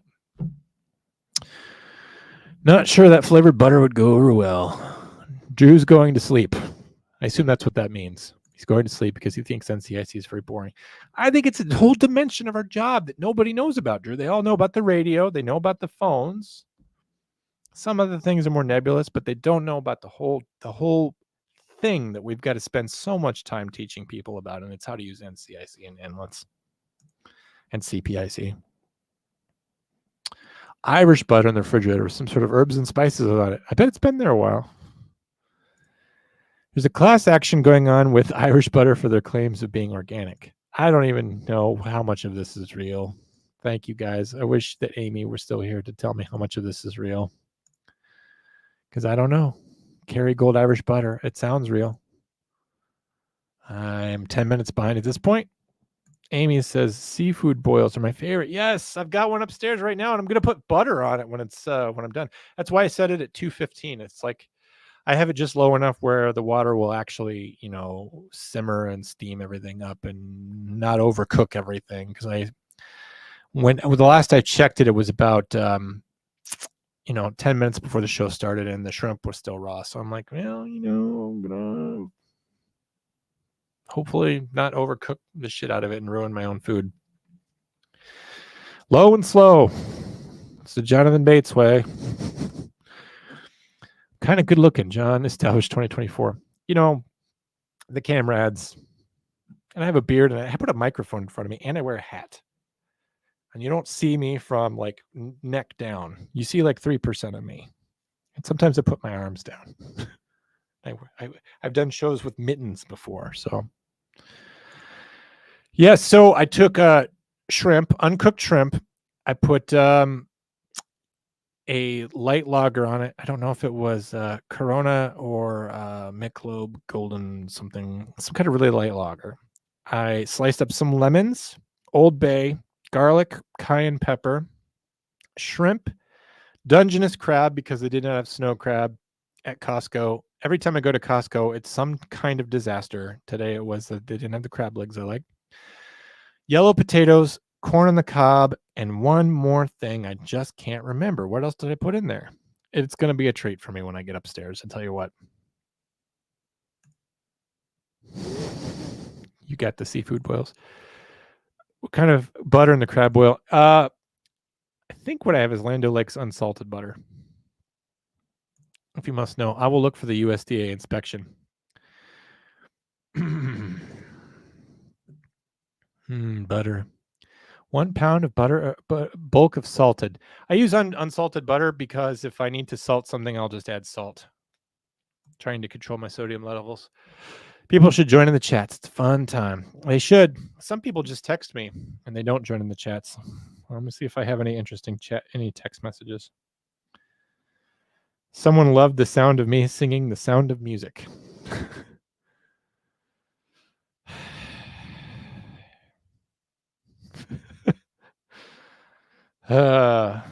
Again, I appreciate text messages, but they do not help the algorithm. 62,000 for a Bitcoin. Is that real? David J, I don't want to join the chats. That wasn't directed at you. For some reason, David J is not wanting to join the chats. What is your emoji? I'm telling him. He spend money, so I'll tolerate it.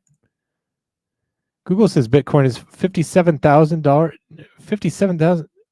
Is that a comma? Holy crow. What's the point of setting the point at 1 Bitcoin at that? Because you're like, oh, well, I'm gonna do so much trading or I can afford this, and you're getting like 0.000001 Bitcoin. And I know that it's just a currency, so that they can't really set the value, but like at some point stocks divide, right? So like they could take that and say every Bitcoin is now worth $57, and then there's just a lot more Bitcoins. Or is that the whole reason for Bitcoin? Because that's some sort of market manipulation, maybe that would scare people off of Bitcoin. Artist choice. David, you can't just have me pick it out. Everyone's okay with me going and getting a drink. So I will do that here when I get to the end of the chats if I can. I will bail if you leave. Tanner, so thirsty. That warrant scenario is exactly how it sounds. That's exactly how it goes. This looks like a macro, and this is not a function that I would use. If I want a driver's history, I just type in KQ. Or we have a 10 code for it as well, but I won't tell you what it is. I'm keeping my 10 code secret. Amy is a psyop. Amy is a wonderful person and one of our original members. I remember checking out all the people who became our members first. Amy was one of our very, very first original members. If we ever create a Mount Rushmore of Comm Center memberships, it will be me, of course, because I was the very first member, then David, and then possibly Amy. Drunk John would be amazing. I had a beer earlier. You guys have seen me a little tipsy on here before. I'm not good. I'm just like, blah, blah, blah, blah. You guys want me sharp. Sharp cheddar. I always forget that Costco has sea bugs. Yeah. Tell me you're from Minnesota without telling me you're from Minnesota. Let me take off this because hopefully Brittany has gotten that by now. I made some decent money off of Bitcoin a few years back. Fractional shares. Yeah. Drew sharing his wealth of knowledge, you being a Bitcoin bro. 7 hours later, John, now that I got to the end of that, I will get a drink. Okay. I'm going to run. I'm going to play some music that is,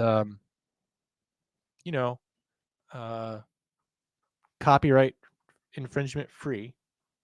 Just so you know that the stream is still live and it's not down. This is called Night Driving. I don't know who this is by. So this is how you know we're still live.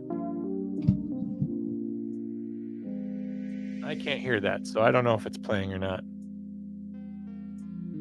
I'm just going to go. I'll be right back.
Sorry about that. Dana unplugged the camera. Go to your place. Don't knock over the computer. You're a menace. This is why I never have you in here. You're a good dog. Just down. Down. Down. Okay. Thank you for being patient. Hopefully, can you guys see me? I'm gone. I'm here. Don't go anywhere.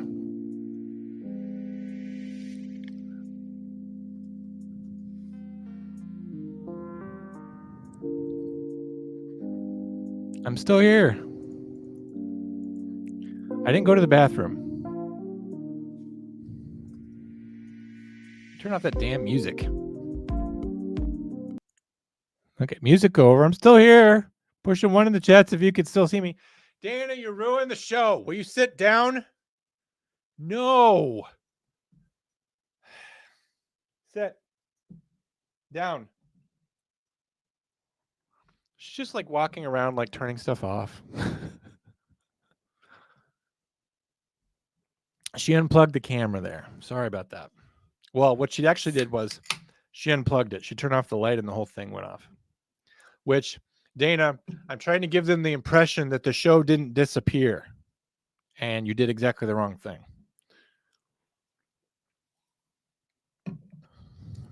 That was scary, everyone. She can unplug whatever she wants. Come here. Come here. Get away from the precious equipment. There, I'm rubbing her ears. I'm petting her. I love you, Dana.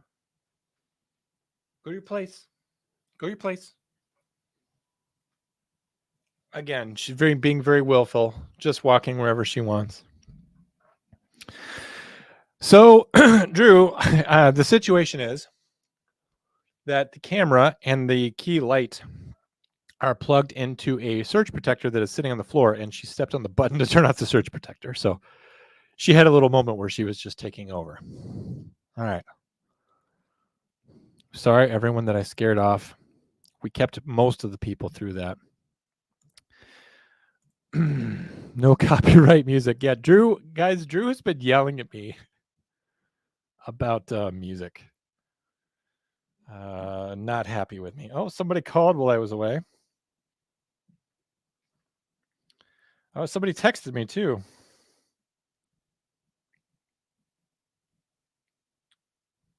So I don't know who it was who texted me though, because I don't have this number.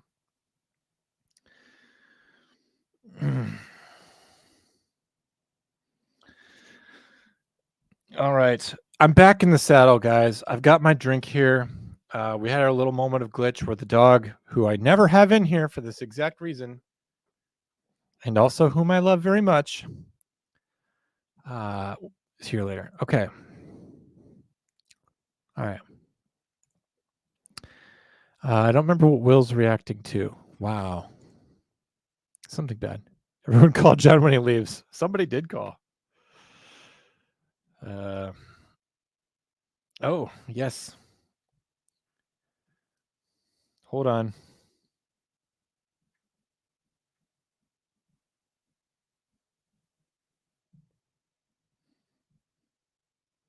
I'm having to address a snafu.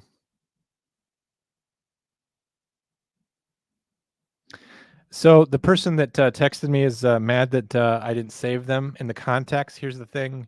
I have more than one phone number.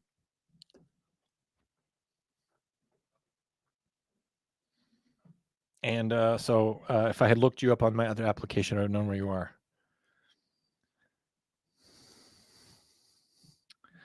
Okay, let's just get back to it.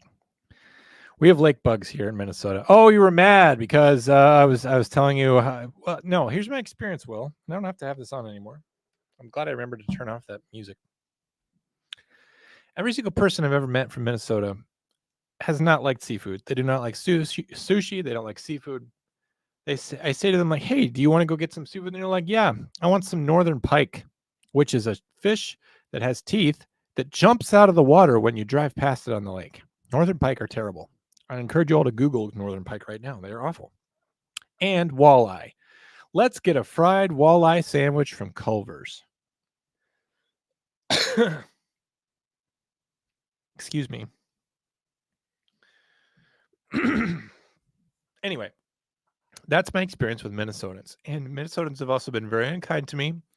I had an ex from Minnesota once that broke up with me in a text message while I was at 911. And so I'm sitting there in the corner facing my console, crying my eyes out. And she didn't care. She was from Minnesota. She also brought over her dog to my apartment once, and we were not allowed to have dogs there. And she got me in trouble with my landlord, and my landlord hated me after that. So, and like 10 other things that I could keep complaining about. But I'm going to tell you something right now, Will. This is gonna hurt. So I'm gonna rip it off like a Band-Aid. I've never met a Minnesotan that was nice to me. And you're cool. But you and I do not have a perfect history, case in point. All right. We have lake bugs here. I don't know what that means. The old StreamYard default music. Overlay this with itself and delay, and it's not terrible. Is that because you're listening on two devices? Was it a good song? Should I go back and listen later? Sorry about temporarily disappearing. I'm glad you guys still hung out with me through that. Thank you. 2, some people do not want me to get a drink. Just die of thirst, you son of a bitch. Okay, I won't say your name. To be honest with you, I'm not, I think you told it to me and I think I confirmed it. But you and I communicating through emails is the most complicated endeavor of my entire life. When I look at my email, it doesn't show me anything that you've said before. Sometimes you send me 4 emails in a row and I only see the most recent one. And then you're like, why didn't you respond to this comment? I'm like, because I didn't ever see it. So I know that you don't want to do any other way of communication. Although I do think you gave me your number, which was nice of you. Don't yell at her. I'm sorry, Dana. I love you so much. Please don't die. Please don't die because I yelled at you. Now when you die, I'm going to feel bad that I yelled. She is right now sitting at my feet looking up at me very lovingly. We are cool. She's trying to tell me something. She's trying to tell you something. No more show, Dad. Let's go eat seafood. I'll share that crab boil with you, Dad. All right. Put the one in chat. So we demand that Dana be in the room henceforth for the after show. We have power now, people. Now here's the thing. I don't mind Dana being in here. I brought her in here because I'm worried about her and I've missed her this week. What I need to do is just secure my base here a little bit better, secure the power stuff a little bit better, make it so that it's dog proof. I've got cables everywhere. Her little, here's the thing about Dana too, and I'm sorry my camera's not zoomed in properly. Her tail is wagging all the time. She's the happiest dog on earth. Her tail's always wagging, but she slaps things. She slaps me. She knocks stuff over. I remember one year she actually she had a bad bug bite or something and she kept chewing on it, and it actually got to the point where it was just bloody all the time and it wouldn't heal because she's constantly hitting it on things. And I tried to get a cone for her and I tried to wrap it up and I tried to put glue on it to stop it from bleeding, and for like the entire summer it just wouldn't stop bleeding, and I had like bloody wag marks all over my house and in my car. And she's very hard to care for. I do love her. She can get out of any cone. I went over to Menards and bought sheet plastic and industrial staples and tried to build this extra large cone so that she couldn't get up and around. Didn't matter. No matter what I did, there's no cone that can stop her from messing with her tail. You love seafood. Will, tell me your top 3 forms of favorite seafood. Never had a pike jump. David, you live in San Diego. You're out there eating Australian barramundi. You're not eating northern pike. Walleye is good lake fish, but the best fish is from the sea. Thank you for saying that. That's true. I've been to Alaska, best seafood. I've never been there, but I want to go. I should go on a road trip to Alaska. I should drive through Canada. I think that would be fun if they would have me. But I don't think I could pass as a Canadian because I'm always talking about how much I love George Washington. I always have 2 guns in my hands, and I always mention casually that we own the moon. So I don't know if that would stick out there. It wasn't me the time that I've texted John both numbers. First off, Midwest isn't touching salt water, so seafood naturally isn't our thing. Hate Minnesota for the sake of it's Minnesota, same as Ohio. I've been to Michigan. You get the grave of Gerald Ford. It's like all you got going for you. Sorry. All right, I got to mow now. Mo money, mo problems. All right, Michael. You have a good night if you really are leaving. Thanks. You have a good night. You left 3 minutes ago. You have a good night. I've never said that you didn't answer a question, but now that Tanner has enlightened me as your closeted communism, I'm the least communistic person you could ever meet. Polar opposite. I'm all about the rights of the individual. I don't care about the community one bit. Dana, sorry for being happy. Are you happy, Dana? Are you happy? She still kind of looks at me like she just wants some seafood. Use honey on it. The good thing is that it's already healed and she never had that problem again. You should take the ferry from Everett, Washington. Maybe. How long is that ferry ride to Alaska from Washington? It would be nice if I can't get a passport, that would be a way of me getting there other than flying. Done working on the fire truck. So welcome back to the fold, Chase. You've missed a hell of a night.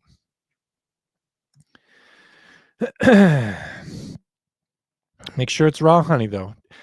Amy, you have opened up a can of worms. Is there a USDA raw honey inspector? What about a raw milk inspector? I think isn't raw milk one of the things that one of the presidential candidates is trying to get rid of, or he's trying to bring it back or something?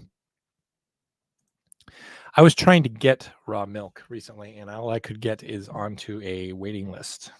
And so, very interesting. We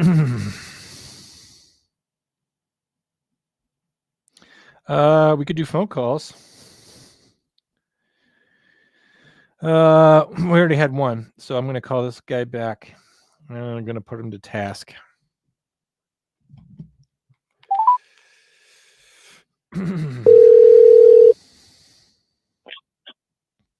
Hi, John. Hey, buddy. Very inconvenient time for me. Are you busy right now? I'm eating chicken wings listening to you. Okay, what kind of chicken wings? Spicy barbecue sauce. Okay, did you get them from B-Dubs? Or you don't have B-Dubs there anymore, do you? No, I have B-Dubs, but I went to a local pizza joint. It's also a brewery. Okay. So I'm glad you still have B-Dubs. Aren't they all closing in California though? I don't know. I mean, that's the only place I go to watch the UFC fights whenever they're on pay-per-view. So I hope they don't close. I heard that they were closing every location in the state of California because of their raising. And someone else was telling me that the minimum wage is now $21 out there. I think it's a little bit higher than 21 minimum wage. How can anyone afford anything if minimum wage is $21? I don't know. Everything's going electronic anyways. Like McDonald's has already done the automated robots. Chick-fil-A is doing the robots. See, the funny thing is about this is that I remember we were talking about raising minimum wage back in the 90s. And we say, well, if you do that, McDonald's is just going to have robots working on it. And we all laughed because it's like, well, we don't have robots, but now we do. So, I mean, it's all coming true. You know what I mean? Yeah, pretty much. I mean, most car manufacturers, they're all robots anyways, building cars. Yeah, the robots obviously were assembling Fords. It was only a matter of time before they could assemble McCheeses. So, yeah, and with the AI, I mean, it's only a matter of time. Skynet's going to rise up and take over. So what do you want for your emoji? I texted you. I said cross cannons is fine. Crossed cannons? Oh, is that the gunner's mate rate symbol? Yes. Okay, I could look that up and make that. Yeah, there's some pretty easy ones. I used to actually have it on my iPhone back in the day. I would change the telecommunications company's logo. Yeah. I could actually take that off my phone and replace it with cross cannon.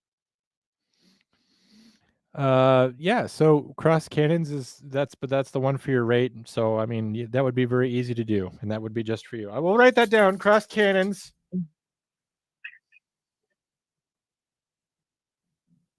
That, or you could just do a smiley face. No, that's too generic. People would think it was for them. I mean, I'm all about socialism for the others. You know? Stop it! Don't say things like that.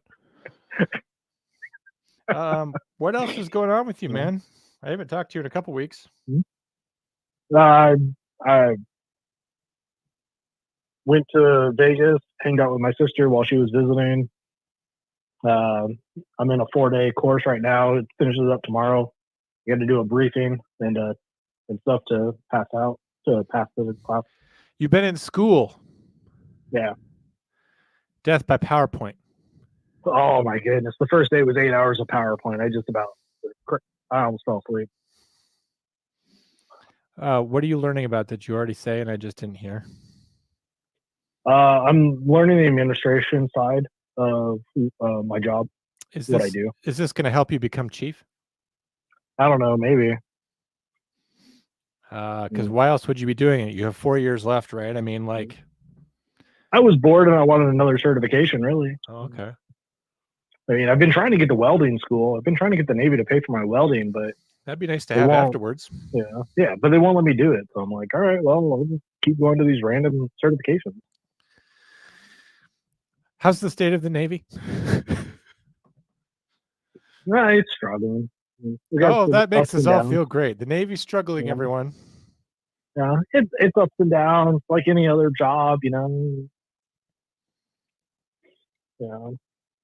I mean, most of everything's going on right now in Hawaii. So. What does that mean? RIMPAC. Oh yeah, they're gonna sink. They're gonna have their war games, and they're gonna sink a whole bunch of vessels and stuff. Are they gonna sink some real ones this time? No, it's all gonna be notional. But aren't they going to be scuttling some ships anyway, just because of recycling? Usually for the reef process, but I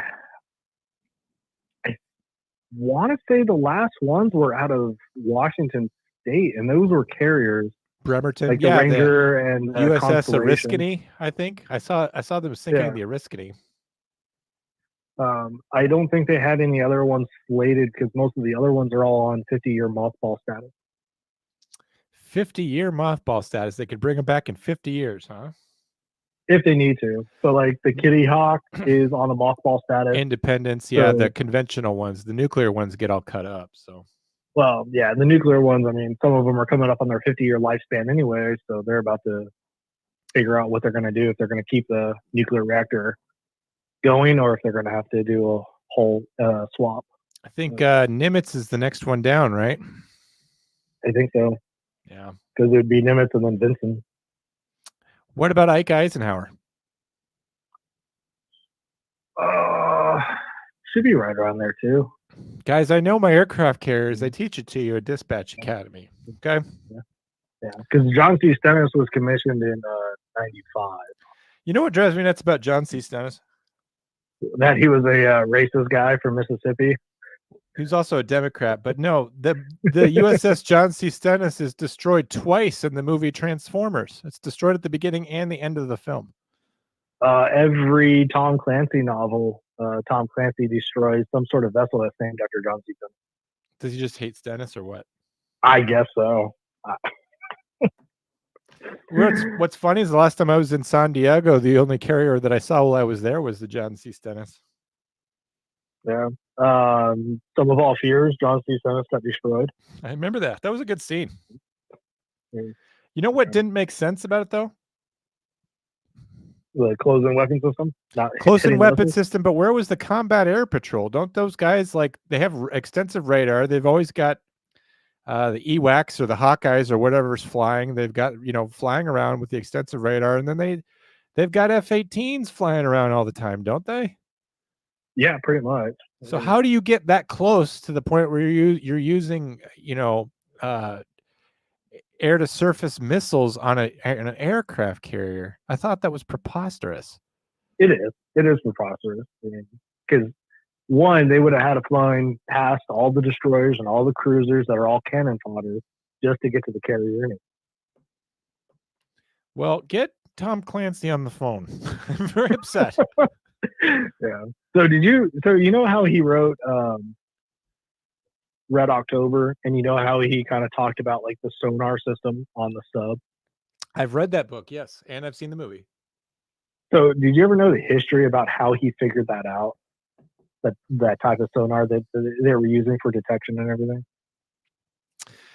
Bring me up to speed on what specific type of sonar. I know there's active and passive, but I'm sure you're talking about something else. So there's a machine that the Navy has for detecting sonar and everything, and they talk about it in the movie, Red October, how he prints it out and he says, hey, this thing's saying it's whales, fornicating, or it's a magna flow, that sort of thing. So Tom Clancy actually just called around to a couple random people that he knew in that space and just kind of asked them questions. And then he just said that he just kind of was like, oh, well, here's the information and I'm just going to write it down for the United States Navy to come back and saying like, hey, that's actually a real device. You can't actually write that. That's hilarious.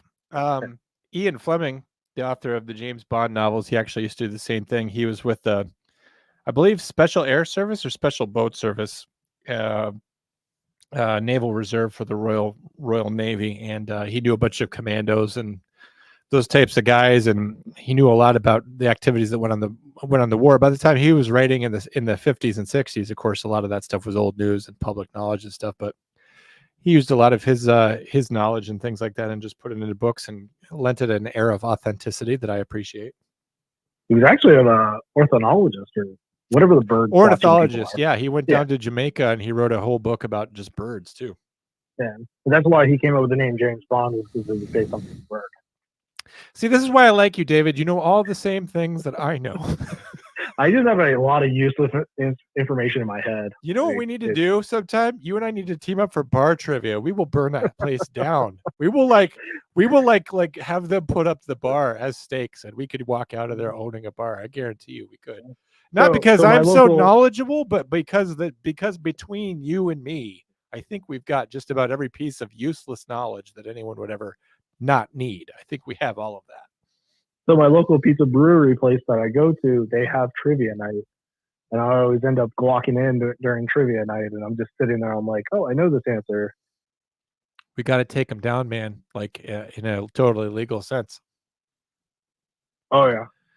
But there's some competition then. There's a Vietnam vet submarine guy that's there. He almost wins every week. Yeah, but if we get him riled and tell him that we're disappointed in him for losing the war and shaming our country, he'll go apeshit and get thrown out of there, and then we won't have competition anymore. No, he's a great dude. He laughed at my shirt. I wore a shirt that said convicted felon 2024, and he laughed at me. I've seen that shirt. He's your friend, but he's not mine. So I'm getting rid of him to win that bar. So just so you know. No, understandable. What else is going on in your life? Nothing much, really. I'm just kind of playing the limbo game. Well, thank you for being one of our initial members. I appreciate it, David. I can always count on you. Yeah. No, I'm actually kind of surprised I didn't notice it until you had texted it, and I was like, oh, I was just on that. How did I not notice it? We launched it, and then it was a Monday show where I was talking about it, and it was literally we had the memberships were only about 24 hours old, so like even I had only just become a member, so we just got launched. It's new. Yeah. Well, I mean, how's everything with you? It's like I know Dana's having a little bit of issues, but I mean, I should talk about my life. Well, I mean, you can talk about your job. I mean, it sounds like you've got some people that you want to fight in your job. No, let's talk about my job if I may. I appreciate you offering a chance for me to talk about my own life. My job is stressful. I work in a small department with few number of people. They all have different personalities. They have different styles. They have different expectations. They have different levels of communication. They have different levels of frustration. Some of them don't like me. Some of them I get frustrated with. I wouldn't say that I dislike any of them, but like sometimes it's just easier to work with some people than others. And then what's really been killing me lately is that we've been understaffed. I trained somebody and got her all trained up and ready to go, and she was excellent. Like she was like chef's kiss dispatcher. She was like born to do it. But for personal reasons, which I totally understand, she had to like bow out after a month. So I'm like, I just got you up to like the point where we're about to like teach you all like the really deep stuff, and you're bowing out. And now next week I'm going to be training somebody brand new, for somebody from scratch. And it's like, they're not going to be as good as the last person. But we've been down one. So since I'm in a small department, when we're down one dispatcher, I have to work 33% harder. It's a lot, when we're, and they don't care on patrol because, and this is, I don't mean to complain about my own department because this is universal, but the sheriff's department's going to sheriff, and they have to, because criminals are going to criminal. So they go out there and they'll do a massive patrol. They'll do a special event where they have the air asset up or whatever, special enforcement, saturation patrols. They'll flood the streets. That lots of units will be on federal overtime, doing all kinds of stuff. They don't beef us up in dispatch at all. They just nobody thinks of us at all, and it's just like, well, work harder. They don't care that I'm getting run ragged in there, and well, they're all working just as hard as they normally do, each member on patrol, but the aggregate effect of having all of them is make me work much harder. And I can't go to anyone and complain and say, hey, like, you're just working me real hard. Like, can we have more people in here? Because ironically, the people who hold the money are like, yeah, we don't need any more dispatchers, but we do need more cops. Yeah, crime's out of control because they want to see where their money goes, right? They want to see blue lights on the streets. They Yeah. want it. They want to see arrest numbers going up. They don't care that like there's like a de-stressed person who will answer the phone when their grandma needs an ambulance. That's not something they can measure and understand. So they don't really see that part of it. So it's been kind of a tough summer. I didn't have to work the night shift on the 4th of July. I didn't work on the 5th or the 6th either. So I really miss the worst part of 4th of July. 4th of July is like the worst holiday for us. Although, like why get into a competition about it? But it wasn't too bad, and personal life's going okay. I don't have air conditioning in the house right now because my blower motor on my furnace went out on Christmas Day, and then my water heater exploded and filled this place up with water. And now it's just one more thing, and I'm pretty sure it's the heat pump. I mean, I'll take a look at it tomorrow and see if I can clean it out or something. But the heat pump will be expensive to fix, so I'm doing it like how I grew up, where I just have a window fan. And this weekend it's supposed to be like 100 degrees, so just I'll be sleeping and drinking a lot of water and just being reminded of being a kid. But it's not so bad because I kind of live out on the farm. And so the farmhouse being kind of hot and kind of, uncomfortable, it's just sort of an authentic life. And I think I'll get through it and save up some money and get air conditioning. I'll get that fixed next season. So now you're up to speed with me. So I thought you had gotten, during Christmas, I thought you had gotten that fixed. I did. This is a whole new problem. Yeah. Yeah. And then your heater, your hot water heater had gone. I know that, but I didn't know you had lost your AC again. Yeah, so the heat pump is outside, right? It's like so the condenser. I tried to clean the condenser coils, tried to get in there, and I had a hard time with that. But tried to get in there, but yeah, the heat pump, the fan that should be blowing hot air out of the house, that air is the same temperature as the air outside. So the house is not having any heat removed from the air inside the circulation. So it's when I turn on the air conditioning, all I'm doing is driving up my energy bill. And I'm not cooling the house at all. So at night, it's still getting pretty cool. Like when I woke up this morning, it was very chilly in the house because it was 59 outside last night. But it does right now. It's 81 upstairs inside the house. So it's a little uncomfortable. But like I said, it's just going to remind me of being a kid, and I'll be unclothed a lot more of the time. That's one of the good things about living in the middle of nowhere is that there won't be any complaints about my naked body being seen by no one. So I'm not going to go full nudist or anything, but I'll play outside in the lawn with a sprinkler and put down a tarp, and play in the soapy water or something. I don't know. No, that happens to me all the time too. It's just the way the sun sets on my place. Like actually the last 3 places I've had, it just spikes up the temperature inside my house at like 4 o'clock in the afternoon as the sun's going down, where it's just like 81 degrees inside the house, and it's like it's been cool all day inside, and now all of a sudden it's going to spike up. Yeah, I have some pretty big windows on the west side of the house. I need to get to like thicker curtains. That would help. But I don't want to complain too much. I mean, I did just buy this house last year, and one of my reservations about buying a house had to do with, there's so many expenses, right? So I'm going to lay out all this money for a down payment. I'm going to have the house. I'm going to have a mortgage, which is going to be slightly more than the rent I was paying. But, at least I'll have my own place. But then I'm like, I better have money set aside for like the emergencies, right? So then I needed a snowblower. That wasn't cheap. I got killed in the snow. I bought the snowblower. It didn't snow anymore. Then on Christmas Day, my blower motor in the furnace went down. Well, I got that replaced on Christmas Day. And then, like I said, the water heater blew up and I didn't have water in my house for a little bit. And now I don't have air conditioning. And, I'm going to Florida. So it's not like I don't have money, but it's just like I'm not spending it this year. I'm going to wait. I'm going to tough it out. You know what I mean? I'm surprised you didn't buy a flamethrower to get rid of the snow. It's actually too cold for that. I don't think it would be very effective. You just hook it up to the propane, bottle, and you just start going along through and just burning everything off. How long do I have to be outside slowly melting the snow, though, dude? It was like minus 30 out there. Well, what's the wind chill? Because I grew up in negative 40, so I mean, you always have but to that was no wind. Me. Yeah, but again, there was no wind. So I know wind makes it always colder. So that's why I was kind of curious of like, okay, negative 30, but what was the wind chill? I want you to know that either way, I was not happy. So no, I don't blame you. I mean, I also had several of my cars get stuck in my driveway because I have a gravel driveway. And so and this is a long story, but because of various unfortunate circumstances, which are insane, I've had to buy 2 cars since I've bought this house as well.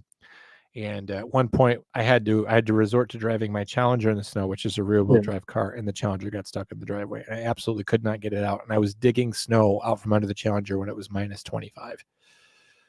I mean, I'm kind of glad I don't deal with that type of weather anymore. But I do kind of miss that weather every once in a while. Yeah, of course, when it rains there in San Diego, everyone dies because they can't drive in it, right? It's completely true. There's at least 1 or 2 cars upside down on the roads because it sprinkled with just a little bit of rain. I don't know how to drive that bad in the rain to flip a car over. I mean, I'm not a good driver, so you'd think I would know how to do that, but honestly, I do not know how to do that. So the roads out here in California are weird because the way they don't necessarily drain off the side of the roads or anything to get the water off. It just kind of rains and pulls all the oil and everything out. So you're just driving on slick roads at that point because nothing drains properly. That makes sense, I guess. Yeah. So it just every time it rains, you just end up driving on slick roads that are all oil and not even water. So I suppose it makes sense. And if you're just not used to it, then there you go. And you probably have torrential rains, I'm guessing, because why would it just be a sprinkle? every once in a while it kind of rains, kind of hard. But I think the last few times that it rained kind of hard where it flooded, it just kind of flooded certain portions of roads and interstates just because there's no drainage. Well, we've had floods here as well recently where I live. So yeah. As the water was... You did get a lot of rain. I was actually in Santa Fe, New Mexico when you said you got a lot of rain, and I was like, oh, it's not raining here. And then next thing you know, it started raining in Santa Fe. I'm like, oh.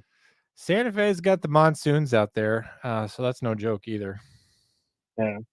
No, I actually enjoyed Santa Fe. Santa Fe was nice. I like that area of New Mexico. You should, next time you're in New Mexico, you should check out Taos. There's a phenomenon called the Taos hum that you should look into. So I meant to drive over to that direction after I did Los Alamos. And instead of going that direction, I drove north to Colorado. And if you follow my stories on Instagram, I took a picture of the Colorado sign saying, welcome to Colorado. I probably saw that, and I probably just don't remember. It's okay. Your Instagram page is better than mine. It's okay. It's not a I understand you get competition. It's just distracted. when I'm on Instagram, man, I'm usually driving. So it's funny. I do the same thing. Well, man, I appreciate talking to you. Like I said, we should take down bar trivia sometime. That would be a lot of fun. We would make it not fun for everyone else there, which would be my ultimate goal, of course. Oh, of course. I will let you go. Thanks again for being a member. You're just very cool about it. You don't fight me about it or anything, so I appreciate it. Of course, John. I'm here to support you and to support the people that I enjoy listening to and else like that. Because I could be spending my money on other random things that I shouldn't be spending my money on. Well, I appreciate that you spend it on me. Thank you so much. It really does mean something that we've invested ourselves around here. We have done work, and our ultimate goal was to be something. And we're still not a big deal, but we've turned a corner, and that means a lot. So. Oh yeah, definitely. Because you and Drew have both been working on this, for months on end and stuff like that to get it to where it's at and build the community that you have. I just want to mention that Dewey puts in a lot of work behind the scenes, that he's polishing stuff and he makes our YouTube really function. Like every time you see something drop or a cool piece of artwork there, he does a lot of the artwork. A lot of that stuff's not me. So for the Hannah Payne series, the drawings for the thumbnails, those have been me, but a lot of his stuff is his. So. Oh, nice. Okay. Yeah. The artistic stuff, I'm really bad at it, and I've been trying to get my buddy to teach me a little bit more of trying to help me tell the differences in certain artwork, because if it's not really obvious differences, it's hard for me to tell differences. Anyway, we've all been working hard just to make it a good thing, and let me know what you want to see in terms of if you want to do Hunt for Red October or Some of Our Fears. I have both movies, so you just let me know. We could do The Call. I have the It call just- on here. I'm going to do the call because I have Mhm. to tear that movie apart. I have to. That's kind of what I want. I want you to just tear it apart and just show how bad it is. It's on here. I think I have to do it. I think it's incumbent upon me as a dispatcher to call attention to that because, just as you mentioned that the attack on John C. Stennis in the movie The Sum of All Fears is preposterous. Like we need to talk about how the idea of a sexy woman being a 911 dispatcher is also preposterous. So we will destroy the myths of the movie The Call. Now, I want to know your opinion. Do you feel that Die Hard 3 portrayed dispatchers correctly? It's been a while since I've seen Die Hard 3. That's the one with Simon Says and Samuel L. Jackson, right? Yes. It has been a long time since I've seen that. I'll put that down here, and I'll have thoughts on that. Because it's only a quick little short clip of the dispatchers in New York. I'll want find the clip and then I'll react to it. If it's not a full movie, I'm much more likely to do it. Yeah. I'm not telling you to watch all the Die Hards like I do over Christmas. Oh, well, I love Die Hards even if they're not a Christmas movie. So it is a Christmas movie. Just like Lord of the Rings is a Christmas movie. Just like Harry Potter's a Christmas movie. I've never seen Lord of the Ring or Harry Potter. You're missing out on Lord of the Rings. I watched when it was around that time, I decided I was going to invest myself in The Matrix. And I got burned out on that, and then I never watched anything else. And I tried to watch the 4th installment of The Matrix, and then when I realized it was all like meta and stuff, I'm just like, I couldn't finish it. I saw where they were going with it, and I get it. They tried. They did what they could with what they had. Well, just kind of give the fans the closed loop of everything. Well, at one point they're making fun of the fact that they're even being asked to do a Matrix movie again. I'm like, this is just it's one step too meta for me. So that's understandable. All right, man. Well, I assume Will Cray wants to call me at some point. So well, hopefully you get an increase of personnel coming into work, so that way you're not short-staffed anymore, and hopefully the person you did train, hopefully they do come back later. Hopefully whatever's going on, hopefully they're able to come back and continue. She'd be more likely to come back if I didn't tell her that I hoped to her that she would fail in her next endeavors and that she's dead to me, which is really hard to say to someone that you just trained. It's harsh. She's young too. So she's only 21 or 22. So I don't think she's used to hearing those things, I hope you fail. I learned early on in the Navy, the truth hurts, but it's at least the truth. Yeah. Well, I didn't take it well. Everyone else that I've ever trained has always, they have always washed out as well. So right now I'm at 0% success rate on training dispatchers. I've only trained. Well, I don't think you're the problem. I don't think Bill Amanda thinks you're the problem. I think it's everybody else. Yeah, I'm the common denominator, but obviously it's everyone else's fault but mine. It is.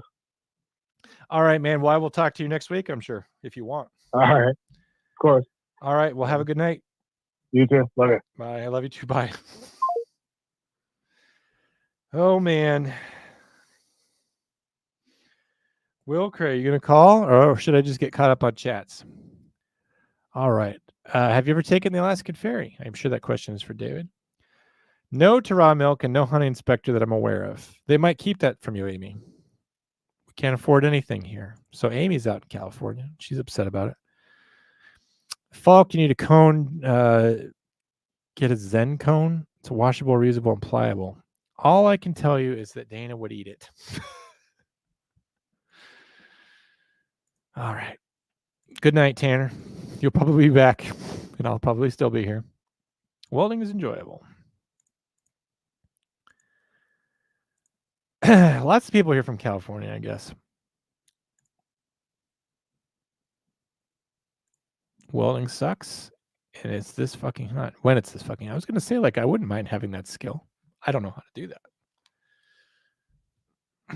But I do not. Americans love donuts. Again, I'm trying to impersonate someone. One time, while at another location, two guys carpooled on their first night. One guy said he needed to use the bathroom. The other guy said he needed to do so as well, and then watch them leave. I have to go to the bathroom. We had a dispatcher we hired a couple months ago. First day. You know what you do on your first day in dispatch? First day as a 911 dispatcher. You just sit in the room. You don't do anything. You listen to the radio traffic. We don't even ask you questions about it. We don't say, what did you just hear? What do you think's happening? Tell me about your situational awareness. What's going on? They just sit. Because it's the main thing we need to know from you from the first day is, can you sit in this room for 8, 12 hours? She did not come back after lunch. Now I'm going to go to lunch, which, by the way, we don't get lunches. So just her going to lunch was a bad sign. You want to leave, don't you? She wants to leave. She could smell the food upstairs. Want to have another location? Yep, I think I read that. No AC. Yeah. Tyler gifted 5 memberships. Man, everybody should be a member by now. Who's not a member? I bet there's a bunch of people who are watching who are never in the chats who are now members, and they don't even know it. See if there's a float switch on the heat pump. The condensation drain may be clogged. I got in there and opened that up, and the condensation pan was full of water, and it was draining out. So I was worried that the condenser coils were freezing. However, they were not freezing. And, you didn't see any of the warning signs like the pipes coming out of there frozen or anything. But I'll look into that, the float switch on the heat pump. That would be outside, wouldn't it? A condensation drain on the heat pump. I will look at it tomorrow. Definitely. It's also low on refrigerant. Drew, how much would that set me back? I know you're probably gone by now, but that would be only a couple bucks, a couple $100, I should say, to put a couple pounds of refrigerant in it, right? Maybe I should have them come out and check to see if it just needs refrigerant. Because then I could have air conditioning again. Maybe I could even do that tomorrow. All right, I'm caught up on comments. I do have food to eat, and we do have 16 people here still watching. So if you want to call, this is your big chance. Maybe it would help if I put the number on the screen. Although, Will should have my number by now. I'm guessing Will left. Probably because I was dogging on him about something else. You guys ever notice that I dog on Will a lot? Put a 1 in the chats if you want me to leave Will alone for all time. It wouldn't be easy for me. But Will goes through a lot. He goes through a lot at my hands. I don't know what that means. Everyone keeps saying that. Oh, he's calling. All right. Call from. Hey, buddy. Hey, how's it going? I'm okay. How are you? Not too bad. Just getting ready for bed. Yeah, you got an It's early morning of work tomorrow? Oh, yeah. Where are you working?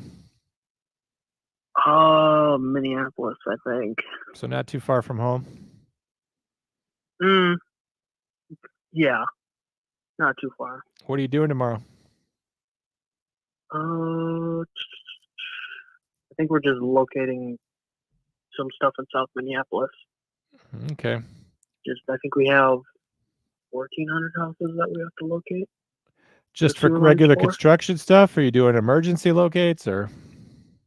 No, it's CenterPoint, like the gas company. They before they come and do their gas work and replace the gas meters, they map out all the utilities, and the one that they can't use, like, we can hook up a electrical probe to it. The only one they can't do that to locate them is sewers, so we have to manually run them, and that's my job. Do you ever get really dirty in your job? Is yours a dirty job? Yes, it's not uncommon that I have shit on my clothes. Did you ever watch the show Dirty Jobs? Yes. Did you hate that show? So, funny thing is, I actually, as a kid, dressed up for Halloween as Mike Rowe once. How old are you? Young. Young. I just by the time Mike Rowe was on TV, I was already in college, so I guess that makes sense, right? Yeah, it was like 3rd grade or something. like, I want to do construction when I grow up. And guess what? That's what I'm doing. Any regrets? Not really. I wish I would have had a higher paying job. Is your job not very high paying for how dirty you get? I mean, I make good money, but I wouldn't mind if I was paid more. Well, none of us would. Do you work for a private company, or do you work for like the city or some kind of regional utility, or like who do you? I don't know if you know the company Michaels. Yeah, it's an arts and crafts store. Kinda. Yeah. No. No, they do like utility work. I'm in a like company under them. Okay, I thought maybe you worked at an arts and crafts store. No. If you did, which department would you want to work at Michaels? Which department? Paint section. Paint? Or yeah. Painting is cool. Bob Ross is cool. I'd work in model cars. I like to have my happy little trees. I like to. Actually, well, that's cool. I actually have some like model planes. Yeah, I've got a model right here. Do you want to see it? I don't have the stream up. Oh. Give me a second. I built this about 10 years ago because I'm a bit of a nerd. And ooh, hey. What's interesting about this is that the reason why I built this is actually because I had this kit when I was a kid. I got this for like my 13th birthday. And of course, it's long since gone to the trash. So I decided to rebuild it as an adult, and I did a much better job. That's cool. Do you want to see the one that I can't open and work on because I'm a podcaster? Sure. I can't even get to it because I have to podcast for all time. So, well, we can save it for later. I've got a whole closet full of them. Can't get to them because I'm just the time I would spend doing that is the time I spend making the show. So, no, I get that. What else is going on? Have you found love yet? Are you looking? Thanks for bringing that up.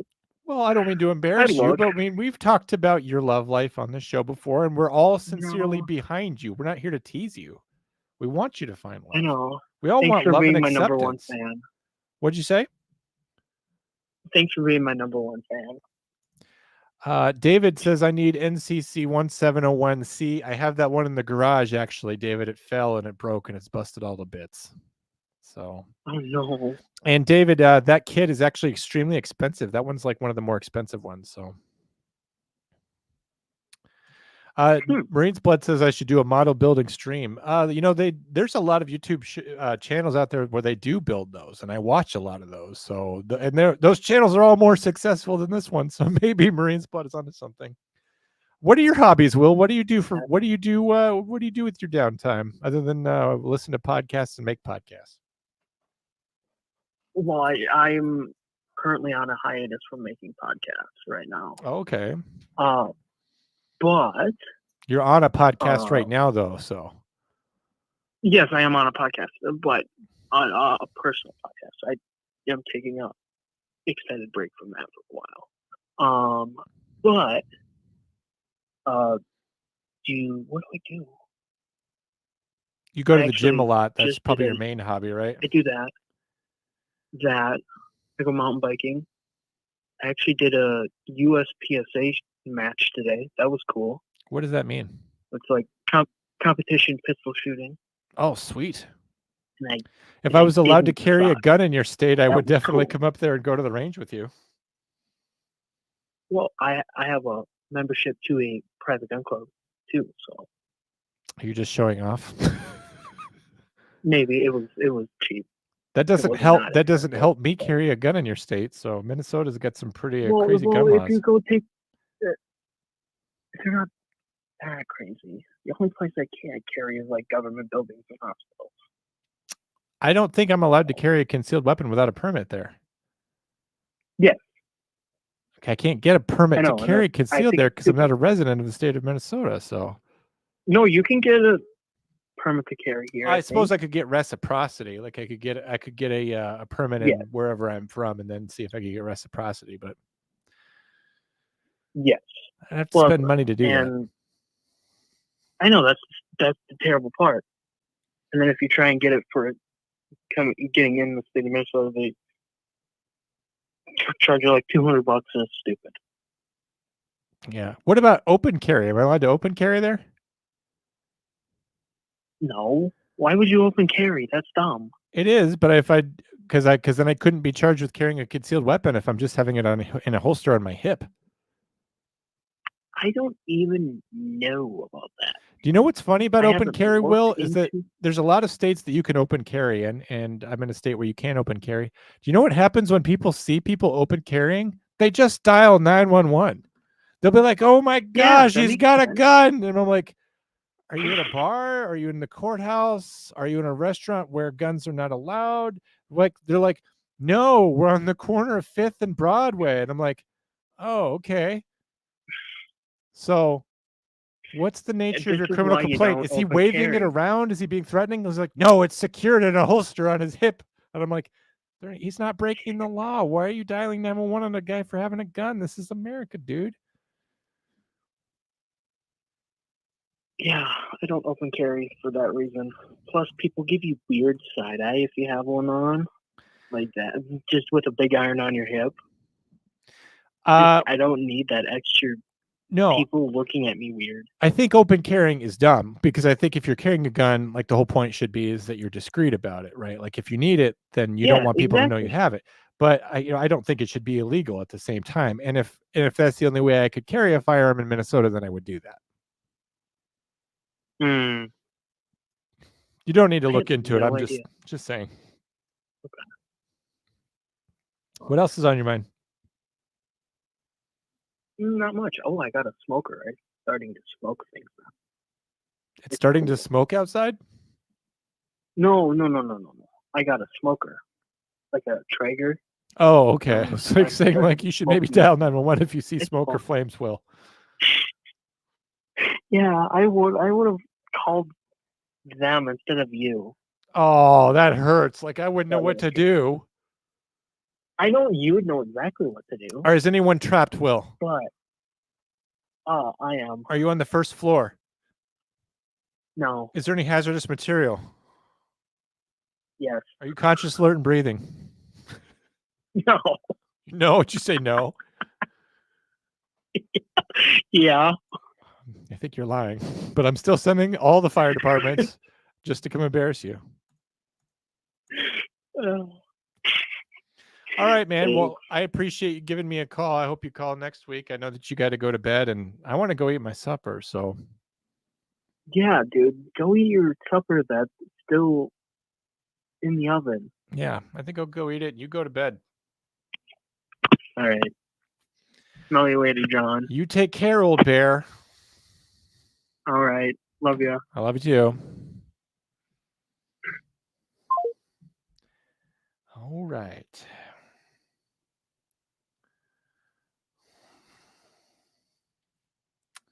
Well, I think that'll about do it for me, guys. We still got 10 in the chat.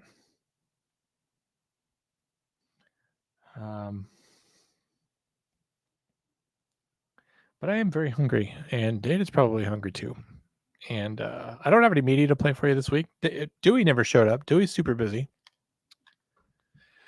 But I just wanted to thank everybody who has became a member tonight, specifically Micah, Abby, others, everybody that became a member early, David, Amy, and people who were gifting memberships, Lauren, Tyler, others.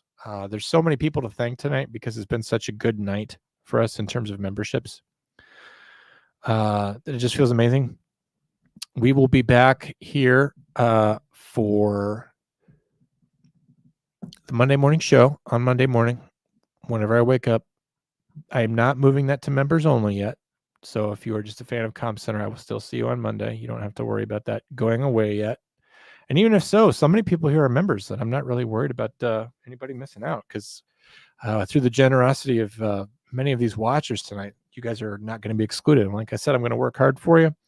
I'm going to be spending some time this weekend. I really want to get that Unsolved Mysteries one done. I think I need to do that because it'll be shorter, number one, than a movie, and just proof of concept and just something to get out there to the members right away. Because you guys have all purchased memberships, and like, let's start getting you that exclusive content so that it's something that you can enjoy. Some of you have been on platforms before where you were members and you got nothing for it. We're not doing that here. So I wanted to say thank you to everyone who is a member, especially Micah, Abby, who became members tonight, Christy, who became a member tonight, Lauren, who is one of our finest members, and David. Will, thank you for calling in, of course. Tyler and Will, also thank you for your super chat. Tyler, thank you for gifting all those memberships. Drew, thanks for the advice on the air conditioner. Maybe there's a comment below I need to check before I should go. Chase, thanks for keeping me on and coming back, even though you had to work tonight as a firefighter. Brains Blood, thanks for always keeping me in check and keeping me humble. I do need you to do that. I appreciate you. Kara, thanks for being here. Carly, thanks for being a part of the show. Thanks so much. Michael Hendricks, thank you. I appreciate you. Who else? Mike Dutcher was here earlier. We appreciate you being a part of the show. Who else was here? Beignet was here, of course, as always. April was here. Thank you for watching the show, April. Chase, I already mentioned, but thank you anyway. Amy, our federal butter inspector. Honestly, the show, even if you don't want to talk about USDA butter inspection, you're probably the most important member of the communists or the commandos. So please consider coming on the show in the same way that Carly did. I would really appreciate it. We don't have to talk about butter, but you're already becoming very important around here. So I just don't want to understate that. Thanks again to David for that super chat. I appreciate you, Carly. Thanks for the super chat. Will, thanks for the super chat. Thanks for calling in. Who else do I need to thank? Michael Hendricks gave $4.99. Lauren dropped down $20, and he was gifting memberships tonight. Deanna Mitchell became a member tonight. Deanna, we appreciate you, and we appreciate your contributions to everything else that you're doing around here that you told me not to talk about. Salamander, you're a fave. I appreciate you always being here, always having a nice, sharp word of, of encouragement for me. Encouragement, even against my will sometimes. Las Mujeres, I appreciate you being here. It's always good to see you in the chats. I'm sorry that I'm not good at email with you. I'm trying to do better, but I'm bad at it. I'm just going to straight up tell you that. Maybe I will text you or something so that it becomes easier. But thank you for chatting me up anyway, just taking the time to interact with me. I can tell that you're a fan that cares about the show, even if we agree on virtually nothing. Drew, thank you for that. Falk around and find out. Welcome to being a member. I got you your membership. Hope that when the month is up, we appreciate you. I want to thank Dana for being here in the studio with me tonight. We're going to go get Dana fed. If there's anybody else I forgot to thank, I just wanted to say thank you. And I'm sorry that I forgot about you. Again, these are all our new members, all our people that gave super chats tonight. It's, it's amazing, right? Like everyone's signed up to be a member, which costs something. And then on top of that, just the generosity that gets poured out on me and Drew and Dewey. It's amazing. And what I'm learning is that I mentioned earlier with Marine's Blood that no one's going to advocate for myself, that I've worked 18 months without getting paid. I said that during the regular show. I don't need to advocate for myself because I've got you guys. You guys are the best. And tomorrow I'm going to wake up and I'm going to prepare more episodes of Hard Time. There is an episode of Hard Time that will drop tomorrow. I believe it drops maybe at 8 or so in the morning. That's for subscribers only. If I'm not going to even ask anyone to subscribe to Hard Time, but we're going to make more Hard Time episodes for you. Those are going to drop. There's going to be another episode on Monday. And then I'm going to be working on bonus stuff for you guys throughout the day to make sure that happens for you so that you have what you want and what you need to be a member of Comm Center and to enjoy it. Thanks to Dewey for all the graphics. My thanks to Drew for excellent Hannah Payne case breakdowns. We have finished the series. We've finished making it. There's 2 more episodes to go. These 2 episodes are going to be explosive. The next episode, I yell and scream at Drew. Our friendship was brutalized by the episode that will drop next week. So just be on the lookout for that. We appreciate you guys sticking through the Hannah Payne case. It's interesting. We will conclude that by the end of the month. And then in August, we'll be on to classic Comm Center stuff, body cam breakdowns, anything that's interesting, anything that's in the news, or anything that we want to put in front of you. We are here to create content for you. We're here to inform, educate, entertain, and to be in community with you. And we appreciate you guys and everything that you're doing for the show, everything that you're doing to validate me and Drew and the work that we put in. Knowing that you guys are here 18 months later. When we started a podcast, I remember that first night and nothing worked. And I was in a garage and I was getting high off of kerosene fumes. I just can't believe how far we've come. So I appreciate it. Looks like Marine's Blood's a member. I don't know how we got him in here, but he's in. He's in. He became a member himself. He bought it himself. Marine's Blood, thank you. That means the world to me because I could tell you didn't want to do it. You said you didn't have money for it. And I wasn't going to make you do it. And but you're here. And you did that because you care. So I'm not going to let you down. And Marine's Blood, if in a month's time, if I don't see your name in green, no hard feelings. You do it for 1 month and you're good, buddy. Nobody owes me anything around here. I appreciate everything that you guys are doing and that you're giving to me and the rest of the team here. Thank you guys. We get some big givers here and it amazes me. So I really appreciate you guys. Tyler, yeah, you remember the moths? You remember they were like buzzing above my lamp out there? It was bad. But now I'm just in a house with no heat, no AC, and no water. So we're on our way. Thank you, guys. Thank you for still having 12, even after 2.5 hours. I'm going to go eat my supper. I'm going to catch you back here on Monday morning. We appreciate you guys. Thank you. And we'll catch you back here Monday. Have a good weekend. Be safe, be smart, make good decisions. Do what your number one dispatchers tell you to do. We'll see you next time. Dana. Hey, should we go eat? Let's go eat. Have a good night, guys. Bye.